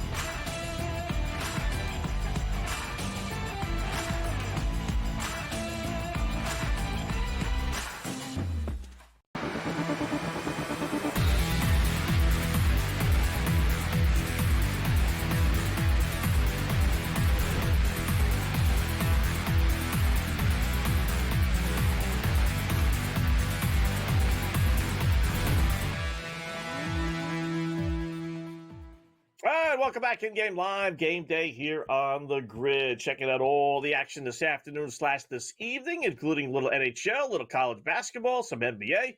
Take a peek at the NFL tomorrow as well with the Super Bowl as we conclude another great NFL season. Joining us now to discuss it all, our good buddy Cam Stewart, who you see and hear all the time here on the grid. What's going on, Cam? How are you this Saturday night? I'm hanging in there, Wetzel. I got 2 feet of snow coming down, so I got to actually go hit the grocery store and liquor store after the show because you got to be prepared for the Super Bowl. But anyway, I digress. I'm also going to make a 7-layer dip like Joe Madden, great chef. I can actually rock the kitchen too. Scott, I'm not screwing around. Here we go. Tonight, hockey, I was listening to you guys. I agree with a lot of the things you said. Can we step in St. Louis? We're a minus 240 favorite before the game, getting to in Chicago. Plus 175 now. Small play. I disagree with Philadelphia. I think Pittsburgh has too many injuries, but you guys, that number is huge, so I'm not going to lie about it. But Joe, Scott, you guys know me. I rarely bet against the Leafs, but when I do, it might go well. I like the Vancouver Canucks tonight against the Toronto Maple Leafs in a desperation spot. They're playing at home, getting a really nice price. And I already told Frank, I like the Ottawa Senators in the battle of the Tkachuk brothers. Ottawa needs this game. Don't let the last game fool you. They lost 5-1 to Tampa Bay. They actually outplayed the Lightning in that game. I watched it front to back, and I just think they had a little bit of bad puck luck. So I'll take 2 massive pooches tonight, guys. And they literally just dropped the puck in Vancouver. There was an opening ceremony with Prince Harry. So anyway, I thought it was 7 o'clock start. Prince Harry. Yeah, Prince Harry's in Vancouver. What do you think on the total of those two, right? Like the Senators and the Panthers, are we seeing that lower scoring, grind them out defensive game where it's Florida has to stay and Ottawa they both have to stay out of the box? This was a matchup where they both got 10-minute penalties, right?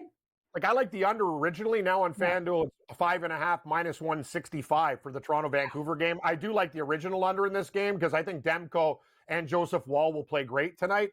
And I think just the goaltenders, both of them are above average goaltending. Demko's starting to figure out. And Wall, you got to remember something. There's a goaltending battle going on in Toronto right now. Stolarz, the great American from Jersey, came back after missing tons of games, and he was absolutely money in the bank. Guys, I love this kid. Another great goaltender from the United States. He is honestly he's the best Leafs goalie when healthy, and he played great. Now it's up to Wall to say, hey, listen, if I don't play well, this guy's going to take my job. So it's like one of those situations where he's inspired to play well. I expect the under in this game tonight. Mm-hmm. Like any other later games? Anything else jump off the page? There's a ton of them tonight. Oh, Scott, there's too many. That's the problem. How much money do I have? And I'm still waiting for the golf monies from round 3 with my Danish friend, Rasmus Højgaard. Oh, yeah, Scott, I got money in this guy at 55 to 1 to win $1,700.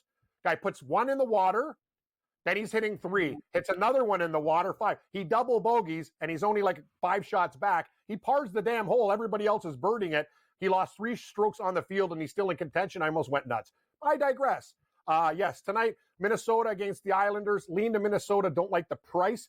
You guys, how do you feel about the late action tonight? I'm thinking about going dog hunting again, but Joe knows that. That's all I do. I'm like the Humane Society. I love animals and dogs. Give me the Buffalo Sabres as a dog against Nashville. Nashville's playing like junk again. Buffalo's actually better on the road sometimes. Like, you know what? And Buffalo to score first. All they do is score first. I'm going to see Scott. Remember when I told you about this? They're doing it every game. Like, they just score and score early and make it again. I don't know what it is. Buffalo always comes out hot like a horse fresh out of the gate, and then they kind of fade a little bit. So I'll take them. SJ Sharkey, nah, I'm not really in the mood. If Dallas would have won that game against LA, I would look at them. You know what, Joe? I don't want to be a jerk because I really like you. I like the Kraken tonight, plus 114 against your Flames. Sorry. Come on. You serious? I'm a bad Canadian. Bad guy. We've got Dustin Wolf in net, though, tonight. Dustin Wolf, not Dan Vladar. We have had that goaltending update there. But what do you like about the Kraken? Do you think they're going to be able to score the goals? Because I think if you like the Kraken, it's got to stay under 5.5. I would agree with that. And the last time they played Calgary, I thought the Kraken got jobbed. Calgary had a lot of 5-on-3s. And remember, the Kraken came back, Joe. They had a disallowed goal, got a penalty, and Calgary scored. It was not indicative. The Kraken should have won that game, in my opinion, but they lost 3-2. I think it's a good spot for them tonight. As we talk, Vancouver just scored. Maybe we can get a live total. I like the Canucks as a dog tonight. Good start if you're on Vancouver. They look like a desperate team out of the gate. Nice. Yeah. Now favorites 166. Toronto is plus 130. With the over under still at 5.5. Little juice minus 144 to the over since they're 7.5 minutes in. And Ottawa just scored 1-0 over Florida. Hey, I might have to stay. I like you guys. You guys are my good luck. The minute I leave, Toronto's going to pop in like 2, and then Florida's going to score. That's just the way it works with me. But anyway, we'll talk more about it. Maybe some Super Bowl, a couple basketball picks too, Wetzel. Let's rock. You got it, man. Do it again when we come back. Talking to Dan Sport.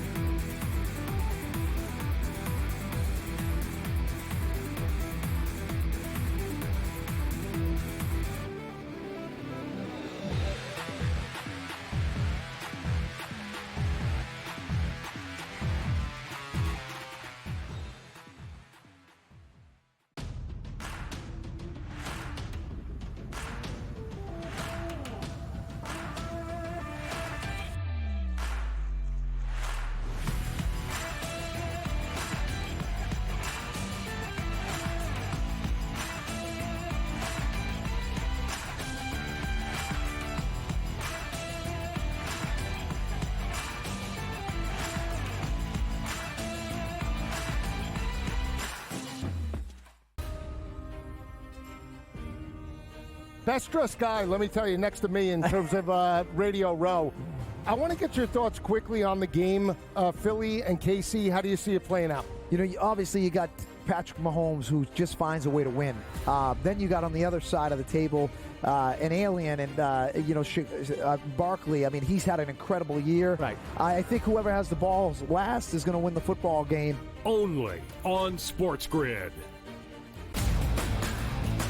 I have no idea how to categorize what Mavericks GM Nico Harrison pulled off, Joe. All I know is that he shipped off Luka Doncic without telling Luka about it. If you thought conditioning was a problem for Luka, wait until you get a load of Anthony Davis tripping over air and then missing 40 games because he's like Glass Joe's. The early line. Only on SportsGrid.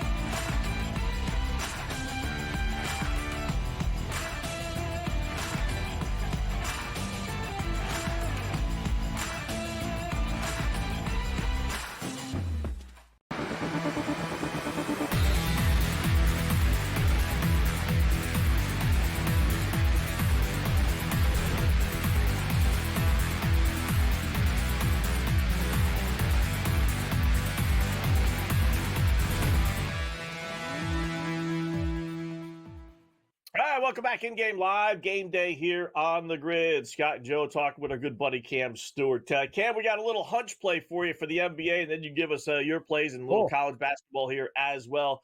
All these guys that got traded, all have had Yep. monster games. Anthony Davis today, 26 points before he, went down to an injury naturally.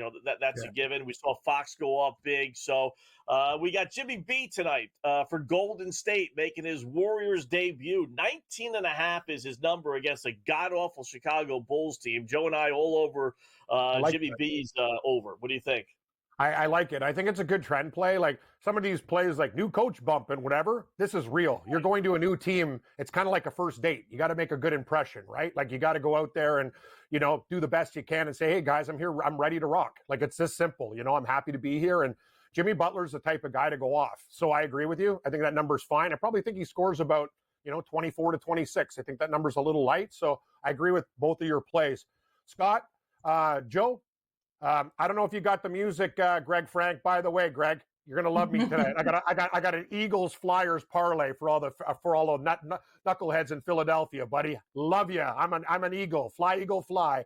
But Scott, I want the wah wah wah wah. This is the opposite plays, and it's a dumpster play. Give me Pacific plus 26 at home against Gonzaga tonight. My garbage dumpster special. I like. Hey, Gonzaga been playing a little bit better. But Pacific, if you look, they keep a lot of games close. 26 is a lot of points. I'm going to take the Pacific Tigers. By the way, their coach, he's a very, very good coach for Team Canada in the younger generation, and he's done a good thing with the school. I know they're not winning it, showing it with wins, but they do cover. So I'm going to take the Pacific Tigers. Too many points. I think Gonzaga wins the game by like 16, Scott. That's my dumpster play. Wah, wah, wah, wah. I actually like that. I would put them in and then go with the over, thinking if they can score, whatever it is, 60 points, 55 points, then you're guaranteed a split. And then they kind of lucky you get the cover and the over. So almost like two free bets. NBA, I know it's hard to go against this team. What are we? We're almost there. It's an 8:30 start. I like the Knicks at home as home dogs as well. What are they getting? 4.5? I think I bet them at. I like the New York Knicks. I think they're playing good basketball. I hope Thibodeau doesn't run him into the ground. He probably will, but that's what I'm down with. So I will take the New York Knicks against the Boston Celtics. Boston's good, but I love my home dog, Scott. I can't deny. And there's another college game that I'm kind of looking at. I haven't pulled the trigger. Oregon State got smoked by Gonzaga, but that was a revenge spot when we were on Oregon State before, and they won outright against Gonzaga. Now they're getting 4.5 at home to St. Mary's. It's worth a small play, but I like Pacific more. Okay, so let's roll with Pacific plus the points. Columbus has made a comeback on the New York Rangers, now up 2-1 in that first period with 3 minutes left. So that is great to see. But let's talk some Super Bowl, Cam. You're going for the Eagles straight up money line. You taking them plus the points. What are you doing with them? I'm doing everything. Everything. Yeah. I told my girlfriend, I go, I want this to be a nice Super Bowl, because I don't want to be sitting there and KC celebrating the three-peat, whatever. But I've already said I'm all in. My chips are in. I have Eagles money line. I have Eagles plus the 1.5 originally. I have Eagles alternate spread minus 2.5 to plus money, 3.5 to plus money, and 6.5 to plus money. I was actually thinking about 9.5 to plus money too. I think the Eagles can win this game by between 4 and 11 points. I think they're the better football team. I get it. Betting against Kansas City is never smart, Scott. We already talked about the trends. What was it, 15-0 in domes? Don't care. Yep. This is the Eagles' time, and I think it's me and Greg Frank now. We're on Fly Eagle Fly. I think they're going to shut these guys down. I think their defense shows up, and I did an exact score, guys, at 150-1. I did one 27-23 for Philadelphia and one 31-20 for the Eagles. Those are the two exact scores I have. I think that one's 200-1. Alcantara, first touchdown for the Eagles, the backup tight end, 200-1, a $10 sprinkle. Why not? I actually think Barkley at 4-1 for the first touchdown isn't a bad play if they're at the goal line. And Scott, for Kansas City, I have to take one Chief if they score the first touchdown. First touchdown for their team and game. It's 30-1 for first touchdown of the game with Noah Gray. I know he's been a ghost the last couple of games, but his number's too low for me. People think Kelsey. I'm going to go with Gray. As for the Eagles receivers, I think Devonta Smith is the key. I think a lot of people are talking about Brown. I'm on Smith. I like all of his props over. That's what I'm doing. Dallas Goedert over receptions as well. Mm-hmm. How about, I looking through FanDuel, right, or any site for that matter, Cam, there's a gazillion props, right? So you just kind of pick and choose which ones you really like. But how about who catches a pass first, Kareem Hunt or Saquon Barkley? And they're giving you Hunt at almost 2-1, plus 184. They got similar numbers. Maybe Barkley had just a little bit more. But if Kansas City gets the ball first, and like they clearly could, I mean, I'm getting almost 2-1 for two guys. They both get around a catch or two a game. I think that's pretty good. Any of those that kind of pop out to you? No, I agree with you, Scott. Like it's a good number, right? I think Barkley, though, I will say this. I think he's going to have more receptions than people think. I know people are like, oh, he dropped that ball that one time. I think that's what people expect him just to pound it. I think he will catch balls out of the backfield. I think he'll go over on his receptions. But Scott, you're right. If Kansas City gets the ball first, there could be a dump off there. Pacheco's kind of been nullified, but I think they use him a little bit more in this game. Kansas City are very good at, switching up the players that you think aren't going to play as much, but I think that's a good prop. I also took Philadelphia plus a 135 to have more sacks than the Kansas City Chiefs. I actually think they get the Mahomes. People are like, oh yeah, Hurts can go back there and get sacked. Au contraire, I think when the Eagles bring the heat, Mahomes is going to turtle. You know what I mean? A lot of the time he's not going to be able to escape and just go down. I think that's a great number for the Eagles. We're getting plus money, and I think they have more sacks. That's one of those props that I bet. I love those defensive props. So glad that you're taking one of those. I'm going to take the Eagles for the defensive touchdown as well. I think they can do that again. And I'm looking at the Eagles team total over the 24.5. So I love where you're going with that exact score of 27-23. And I think that does come as part of a defensive touchdown. Now, you mentioned Noah Gray. You mentioned him getting in the end zone. His receiving prop is only 11.5. Cam, why is it so low? I know you said he's been invisible, but that's just way too low for Noah Gray, in my opinion. I agree, Joe. That's the one prop. I usually kind of, I play so many things. I'm going $50, whatever. I smash this prop. I think it's crazy. I think Noah Gray could be a part of this offense. All it takes is 12 yards? Are you kidding me? He can get it on one play. If I lose, I lose. I think that's a bad number. And people are just looking, they're going to. Remember, Kelsey had 2 catches against Buffalo and stuff. I think Gray is going to be part of the offense, and he's on the field. That's one of these situations where, and people are like, I think Hopkins is more of a trap. That's my opinion, because his number's really, really low. But I'm going with Gray. I think he has a big game, and I'll go with his receptions over 1.5 and over 11.5 yards. I'm with you, Joe. I think that's one of my favorite Kansas City props. And Kareem Hunt, anytime touchdown, plus 140. Those are the Chiefs props that I played. All right. How about a little, I know these are goofy, but would you sprinkle anything on an offensive lineman scoring a touchdown, 18-1, non-quarterback throwing a touchdown pass, 17-1, players to throw a touchdown pass over 2.5, 16-1, and those goofy things. What do you like, Scott? Because the problem is, I look at these crazy props, and the books are they're sawing numbers in half. Remember back in the day, they're first safety of the game. I knew a guy, me and Gabe were partying with him. The guy's buying property in Vegas in the Seattle-Denver Super Bowl. It's I won $31,000. I'm buying a plot of land. It used to be 100 or 200 to 1. Books they got crushed. They don't do that stuff anymore. You're not getting value with those crazy props, in my opinion. Right. I got enough bets on the game, Scott. I'm all in with the Eagles. So, I'll do a couple, as I said, like a backup tight end, 200 to 1 for first touchdown, because sometimes he's on the field for Philadelphia, right? Even though, and Goddard, I think Goddard's going to be a big part of the game. I think you can attack Kansas City with the tight end. Any props for the birthday boy, Saquon Barkley, out there? Can he get in the end zone? Can he go over his own twice? He could get in there 3 times, Joe. Who knows? As long as the Eagles win, the thing is, what's going to happen? Because I'm thinking tush push. Jalen Hurts' number at minus 105 is an incredible number. We had Gamblu on our show, and he's all betting dogs. This guy is literally, he's more than the Humane Society. He's he likes value with Barkley at minus 200. It's definitely going in parlays anytime TD. Great job, Cam, as always. Hey, guys, play the game.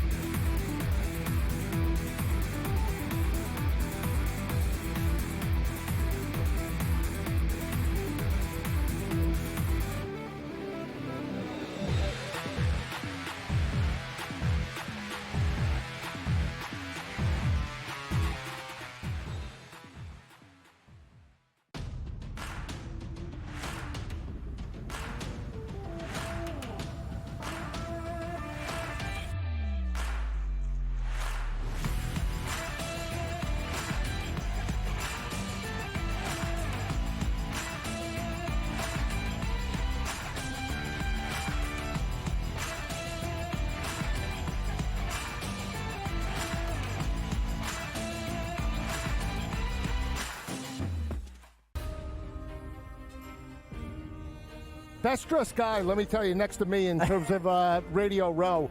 I want to get your thoughts quickly on the game, Philly and KC. How do you see it playing out? You know, obviously you got Patrick Mahomes, who just finds a way to win. Then you got on the other side of the table an alien, and Barkley. I mean, he's had an incredible year. Right. I think whoever has the balls last is going to win the football game. Only on SportsGrid. I have no idea how to categorize what Mavericks GM Nico Harrison pulled off, Joe. All I know is that he shipped off Luka Doncic without telling Luka about it. If you thought conditioning was a problem for Luka, wait till you get a load of Anthony Davis tripping over air and then missing 40 games because he's like Glass Joe's. The early line. Only on SportsGrid.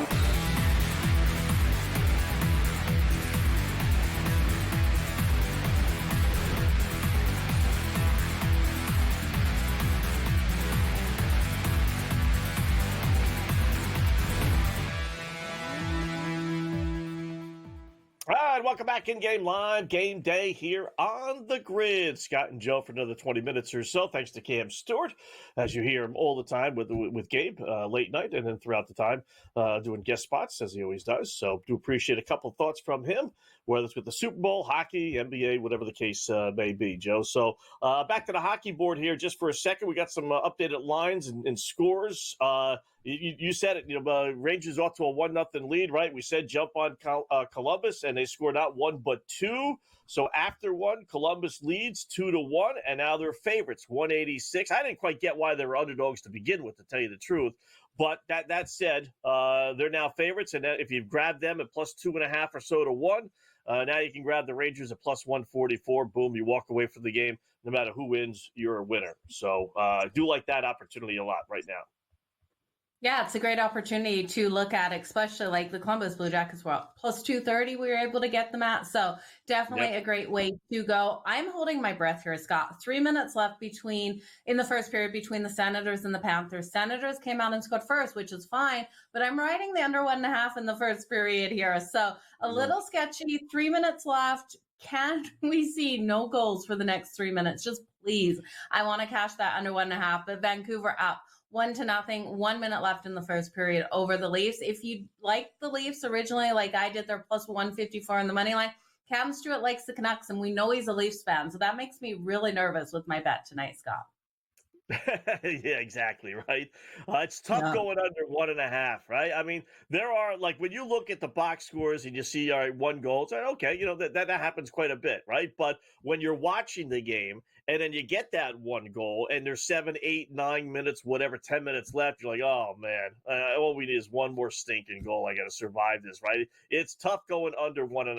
It really, when you're watching the game. Like I said, if you just pick up the box score at the end of the game, you realize, okay, finished 1-0 after the first period, easy bet, right? But you have to sweat it out once you get that first goal. So, so good luck. I see it down at 24 seconds. So you look at these teams, Scott. The Florida Panthers don't want to go into the locker room not tied up. So they're going to be digging so deep right here, just like they dig in that third period. So the under 1.5 in the first period is terrifying to me, more so than the second period, that and the third period, right? Like, I don't love the second and third period, but right now, how many seconds are you seeing left, Scott? Because I'm still seeing 2 minutes. So your book is better than mine. I for Florida, Ottawa, 2 minutes. For Vancouver, Toronto, 9 seconds. So okay, I'm not on the under in that one, so I'm good. All right, so you're on the other one. Okay. Yeah, Senators and the Panthers one. Yeah. You just don't want a penalty. You don't want anything goofy like that. St. Louis did not score, so they're still down 2-0. Now it's like at least before down 2-0, you're only getting plus 150 or so. That's nothing for a 2-0 deficit. It really isn't. So at least now you're getting plus 210 if you wanted to go to the Blues. You still have to lay minus 130 if you took the puck and a half, which I wouldn't do. I would never lay money in a game in which I'm trailing by 2 goals, no matter how many goals they're giving me. So, plus that 210, maybe it gets a couple of minutes into the second period, and then you get up to like plus 250 or so. Then it would probably be worth a shot, because I do think if they score 1 down 2-1, the game would probably go to pick them, because they were a 2-1 favorite to start the game. Yeah. And nothing out of Pittsburgh, but it's this Penguins team. If they lose tonight to the Flyers, who have lost 5 in a row, 7 of 8, man, they may have like individual games where they put it all together, Joe. But ultimately, if you just said, I'm betting against Pittsburgh every single game, I got a feeling you'll win more money from here on out. Yeah. And this is going to be, I backed them tonight, and I didn't back them last night. I looked at the Rangers to cover the puck line, and we know the Penguins were able to win in a 3-2 battle with that next man up mentality, and they're just not showing it here tonight versus the Flyers. And the books made the Flyers that minus 160 favorite coming into this game for a reason, and I just didn't want to bite. It looks so nice here on the Pittsburgh Penguins to continue to roll with that momentum. But Scott, for me, if they were to get the win, they had to come out in this first period, and they had to come out nice and strong, because tired legs will start to set in as this game goes on. So now I'm sitting here going, I don't give them a chance to win. So I don't want to, now that we've ended the first period, jump on the plus 280. It's not good. I'm seeing 1 minute left between the Ottawa Senators and the Florida Panthers. Still 1-0. Last minute, Scott, please keep your fingers crossed. We stay scoreless or no more goals, at least 1-0 into the locker room. Let's go. All right. Little college basketball here. We got Mississippi State leading Georgia 64-61, 7.5 minutes left to go. So that's a little bit higher score than I thought. 160.5. I took Georgia minus the 1.5. So, we're within striking distance there. 31 seconds left. Not a big deal, Missouri Valley game, but Drake as a double-digit home favorite against Indiana State, tied at 72. They had a big lead too. Boy, that was a huge comeback by Larry Bird and crew. Illinois leads Minnesota 76-56. 6.5 minutes left. So let me check out my SGP. I got Illinois laying 3.5. That's looking good. I got over 145.5. That's looking good. No overtime. That's looking good. Illinois over 79.5 points. That's obviously going to hit. They have 76 with 6.5 left. It's all going to come down to Minnesota over 72.5 points. They have 57. Can I get 16 points in the final 6.5 minutes of a blowout game? So there really shouldn't be any intense defense since they're down 22. It's a lot of points, but 16.5 minutes, I got a shot. I might need 4 or 5 in the final minute or so, but I would, that's got a halfway decent chance of hitting, Joe. Yeah, it absolutely does, Scott. I love your opportunity to hit this. I do think they should be able to get those points up on the board to cash that for you. That's great. So 5 minutes, 54 seconds left. I'm seeing 59 points. You need it to hit how many again? 60, I need 70. So 14 you're going goals. there. Yeah. Let's hope so. It would stink.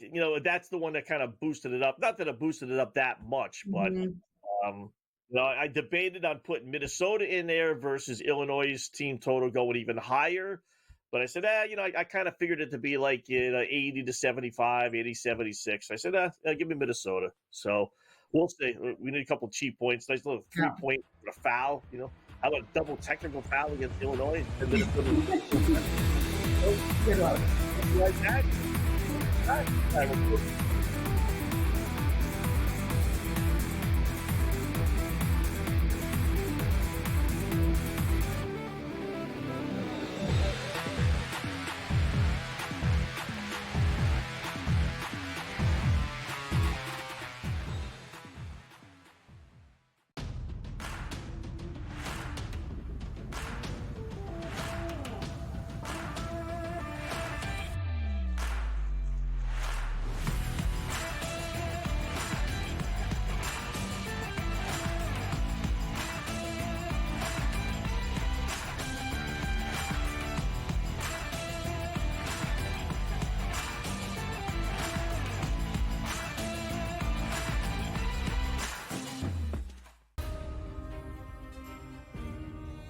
best dressed guy, let me tell you, next to me in terms of Radio Row.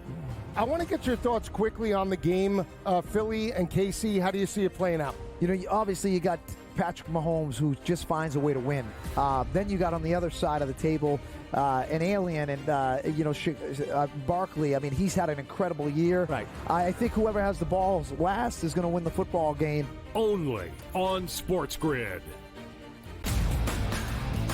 I have no idea how to categorize what Mavericks GM Nico Harrison pulled off, Joe. All I know is that he shipped off Luka Doncic without telling Luka about it. If you thought conditioning was a problem for Luka, wait until you get a load of Anthony Davis tripping over air and then missing 40 games because he's like Glass Joe's. The early line.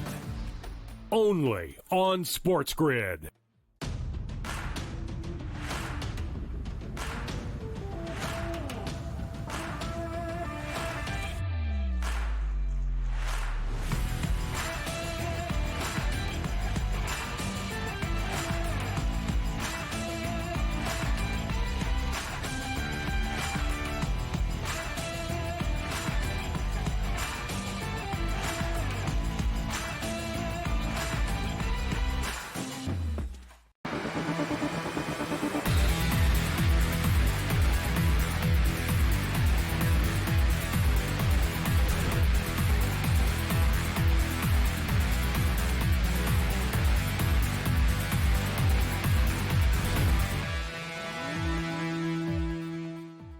Welcome back in Game Live, Game Day here on the Grid. Final segment for me and Joe. Before we get to the Super Bowl, Joe talked a little bit about it here and there with different guests and everything else. So why not spend a couple of minutes here?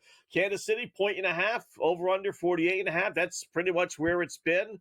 You might be able to get a 1 in certain places, depending on where you do your shopping. But, for the most part, you got to pick who's going to win the game, which I actually kind of like versus it being 3.5 and 4, just basically who's going to win the game. So I like I like Philadelphia. I've been saying KC, the whole postseason. Got a nice 5-1 ticket on them. I am going to hedge. I just think Philadelphia's got the better team. Although hearing my son talk this afternoon, he's kind of convincing me maybe to go the other way with Kansas City not really trying as hard, and Marquise Brown is back, and now they're just like an NBA team. He was saying, which makes sense that that doesn't really play that hard in the regular season. Kansas City's been down this road so many times. Postseason is really how good they are. So that does make me think a little bit, but ultimately I think Philadelphia is just going to put it all together tomorrow, and I think the refs are going to stay out of the way, and I think Philadelphia wins. I like them tomorrow. I like the Philadelphia Eagles as well, Scott. So I love where you're going there. I'm going to play a little cautious, so I'm going to take their team total over 24.5.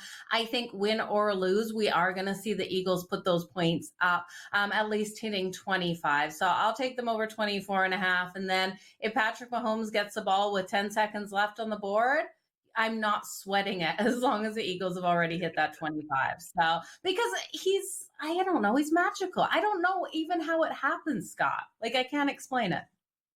Yeah, that's actually not a bad way to go, because I did look it up, and the 19 games, if you want to include the playoffs that Philadelphia played, I think it's 13 or 14 times they've had 25 points. I mean, I know Kansas City's defense is good, but could Philadelphia win 17-14? Yeah, I'd be shocked if it was a low-scoring game like that. So, yeah, that's not a bad, 24.5, not a bad way to go. And this way you just say, that's it, it's over. And if they happen to win 24-14, I could live with myself, because I think they're good for 27 points. I really do.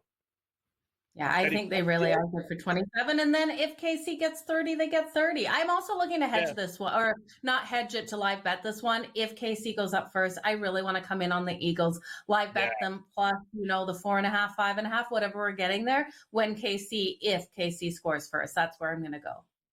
Yeah. Here's some of my props that I like, Joe. I think Kareem Hunt's going to score. He's had a touchdown in 6 straight playoff games.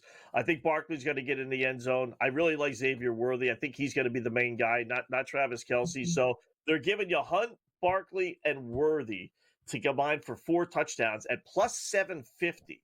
And then I'm going to hedge that a little bit with touchdowns, passing and rushing for Jalen Hurts, 1.5. Little juice, minus 140, but Philadelphia, to me, is scoring. So it's either going to be Barkley or it's going to be Jalen Hurts that is going to get those touchdown runs. I think either way, you're either going to win with the over Hurts one or you're going to win with the Barkley because he's going to get 2 touchdowns and Hunt and Worthy are going to get at least 1 apiece. Yeah, I love where you're going there. I'm taking both Hurts and Saquon Barkley for the 2+ touchdowns each, just separately. And then I'm going to look at Xavier Worthy. I'm going to look at his rushing and receiving. We know the primary will be his receiving yards, but I do think he'll be utilized in the way those short passes off by Patrick Mahomes as he has to scramble. I'm going to look at both quarterbacks to scramble, though, in this one to go over their rushing numbers. I do think that pressure will come on Patrick Mahomes, but Chris Jones is going to be out there chasing Jalen Hurts as well. So, Scott, I think we got a great matchup. I do like Hurts to go over his passing prop as well. I think he's kind of underrated as a passer. We know he's dual threat. I think that ball does get moving through the air as well. I like him a lot. I think he's going to be the one. It's not going to be Barkley tomorrow for them. I think that Philadelphia is going to rely on Hurts to throw the football. So here's a goofy one that kind of goes against the grain, but yardage of all touchdowns, I'm going to go under. I think most people play over, but I'm going to go under 75.5 yards. I don't expect Barkley to run 60 yards for a touchdown like he did against Washington. Even if he got 7 touchdowns, that's 49 points, right? It would have to be over 10 yards a touchdown. I don't think you're going to get that. So under 75.5 yards, Joe. Any other late plays that you want to pass along? Overtime. Can we get overtime in this, Scott? I hope not, because if it goes to overtime, but I can see it. I can see the writing on the wall. It's going to be dangerous. You know, if it goes to overtime, you know who's winning. I'll tell you that. Joe, great job as always. Enjoy the week, and we'll do it again next weekend.